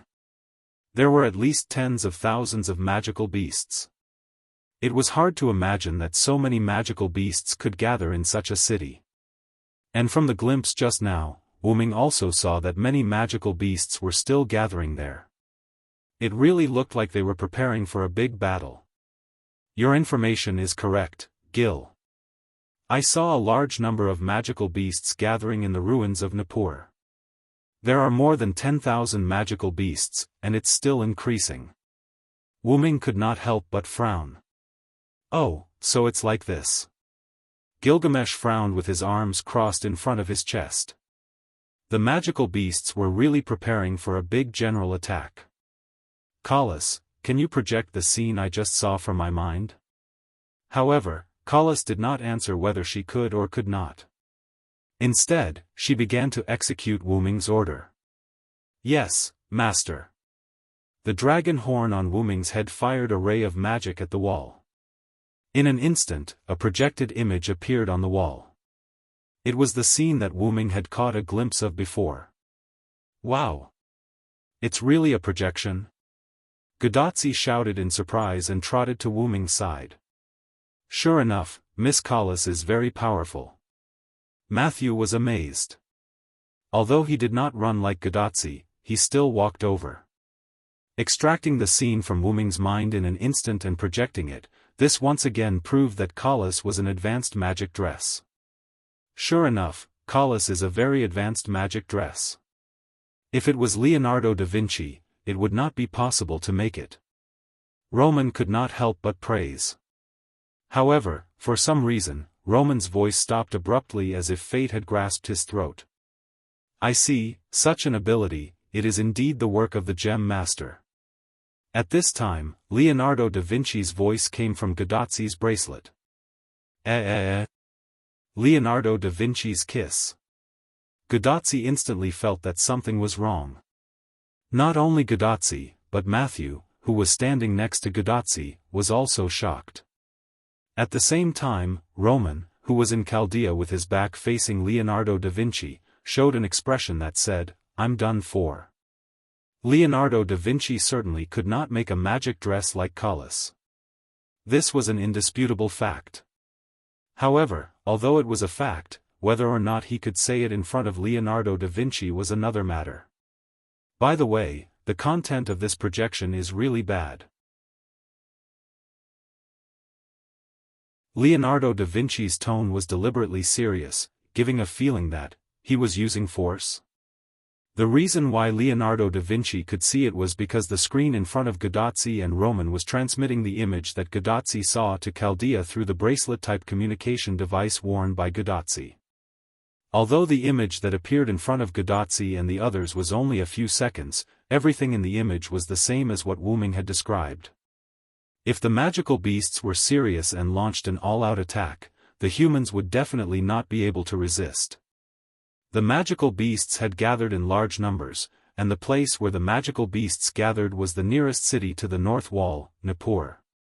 Therefore, the magical beasts preparing to attack the north wall was the most likely scenario. That was why Leonardo da Vinci said that the situation was bad. However, Gadotsi and Matthew did not have time to pay attention to the current situation. They were concerned about Leonardo da Vinci, who was in Chaldea, and Roman, who had not spoken since Leonardo da Vinci spoke. Leonardo da Vinci, are you okay? Matthew did not dare to directly ask Roman about the situation. He could only beat around the bush. Could it be that Dr. Roman had been killed? Guidozzi and Matthew thought of the same thing. I am the genius Leonardo da Vinci, what could happen to me? Don't worry, I asked Roman to help me make coffee. Huh? Why is Leonardo da Vinci so calm this time? Guidozzi was quite puzzled. He did not scold or attack, but just asked Roman to help him make coffee. Could it be that Leonardo da Vinci had developed a resistance to such things? I will unilaterally close the communication. As for the magical beasts in the projection, Chaldea still has to conduct a detailed analysis. Maybe there will be an unexpected discovery. For example, with so many magical beasts gathered, where did the commander go? Okay, Leonardo da Vinci, you go do your thing in Chaldea. Then, Leonardo da Vinci unilaterally closed the communication. After the communication was disconnected, Guidozzi and Matthew were relieved. From Leonardo da Vinci's words, she did not seem to be angry this time. However, Wuming noticed some details and sighed helplessly in his heart. Roman, you have to hold on. In Chaldea's control room, Roman pulled Leonardo da Vinci's arm that was handcuffed to his neck. His face was a little red, and he struggled hard to not be strangled. Leonardo da Vinci looked at the screen in front of him with a smile.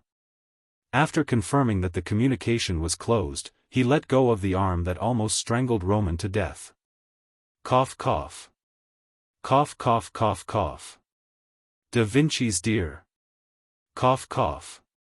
Do you want to kill me? Roman laid on the table in front of him as if he was saved.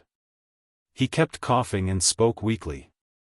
He was just a human, and Leonardo da Vinci was a servant. Even the weakest servant's strength was not comparable to that of a human.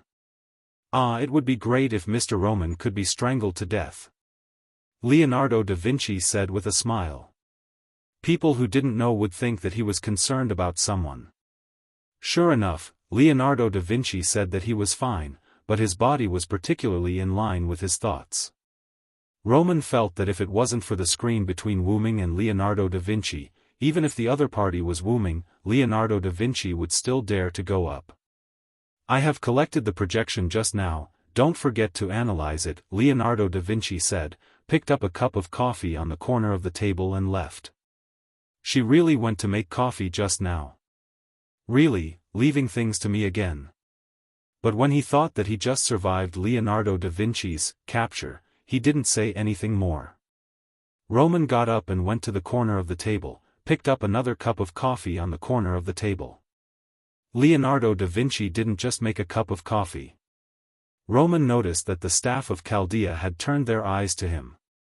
Work hard. Then, he reprimanded them in a neither light nor heavy tone. Yes, sure enough, it didn't have much effect, but everyone still gave Roman face and immediately retracted their gaze. Only Roman, who seemed to have accepted his fate, returned to his seat tiredly. You're tuning in to the Dreamy Chapters YouTube channel. We're so grateful for your support, and don't forget to subscribe to join us on this incredible journey through captivating stories.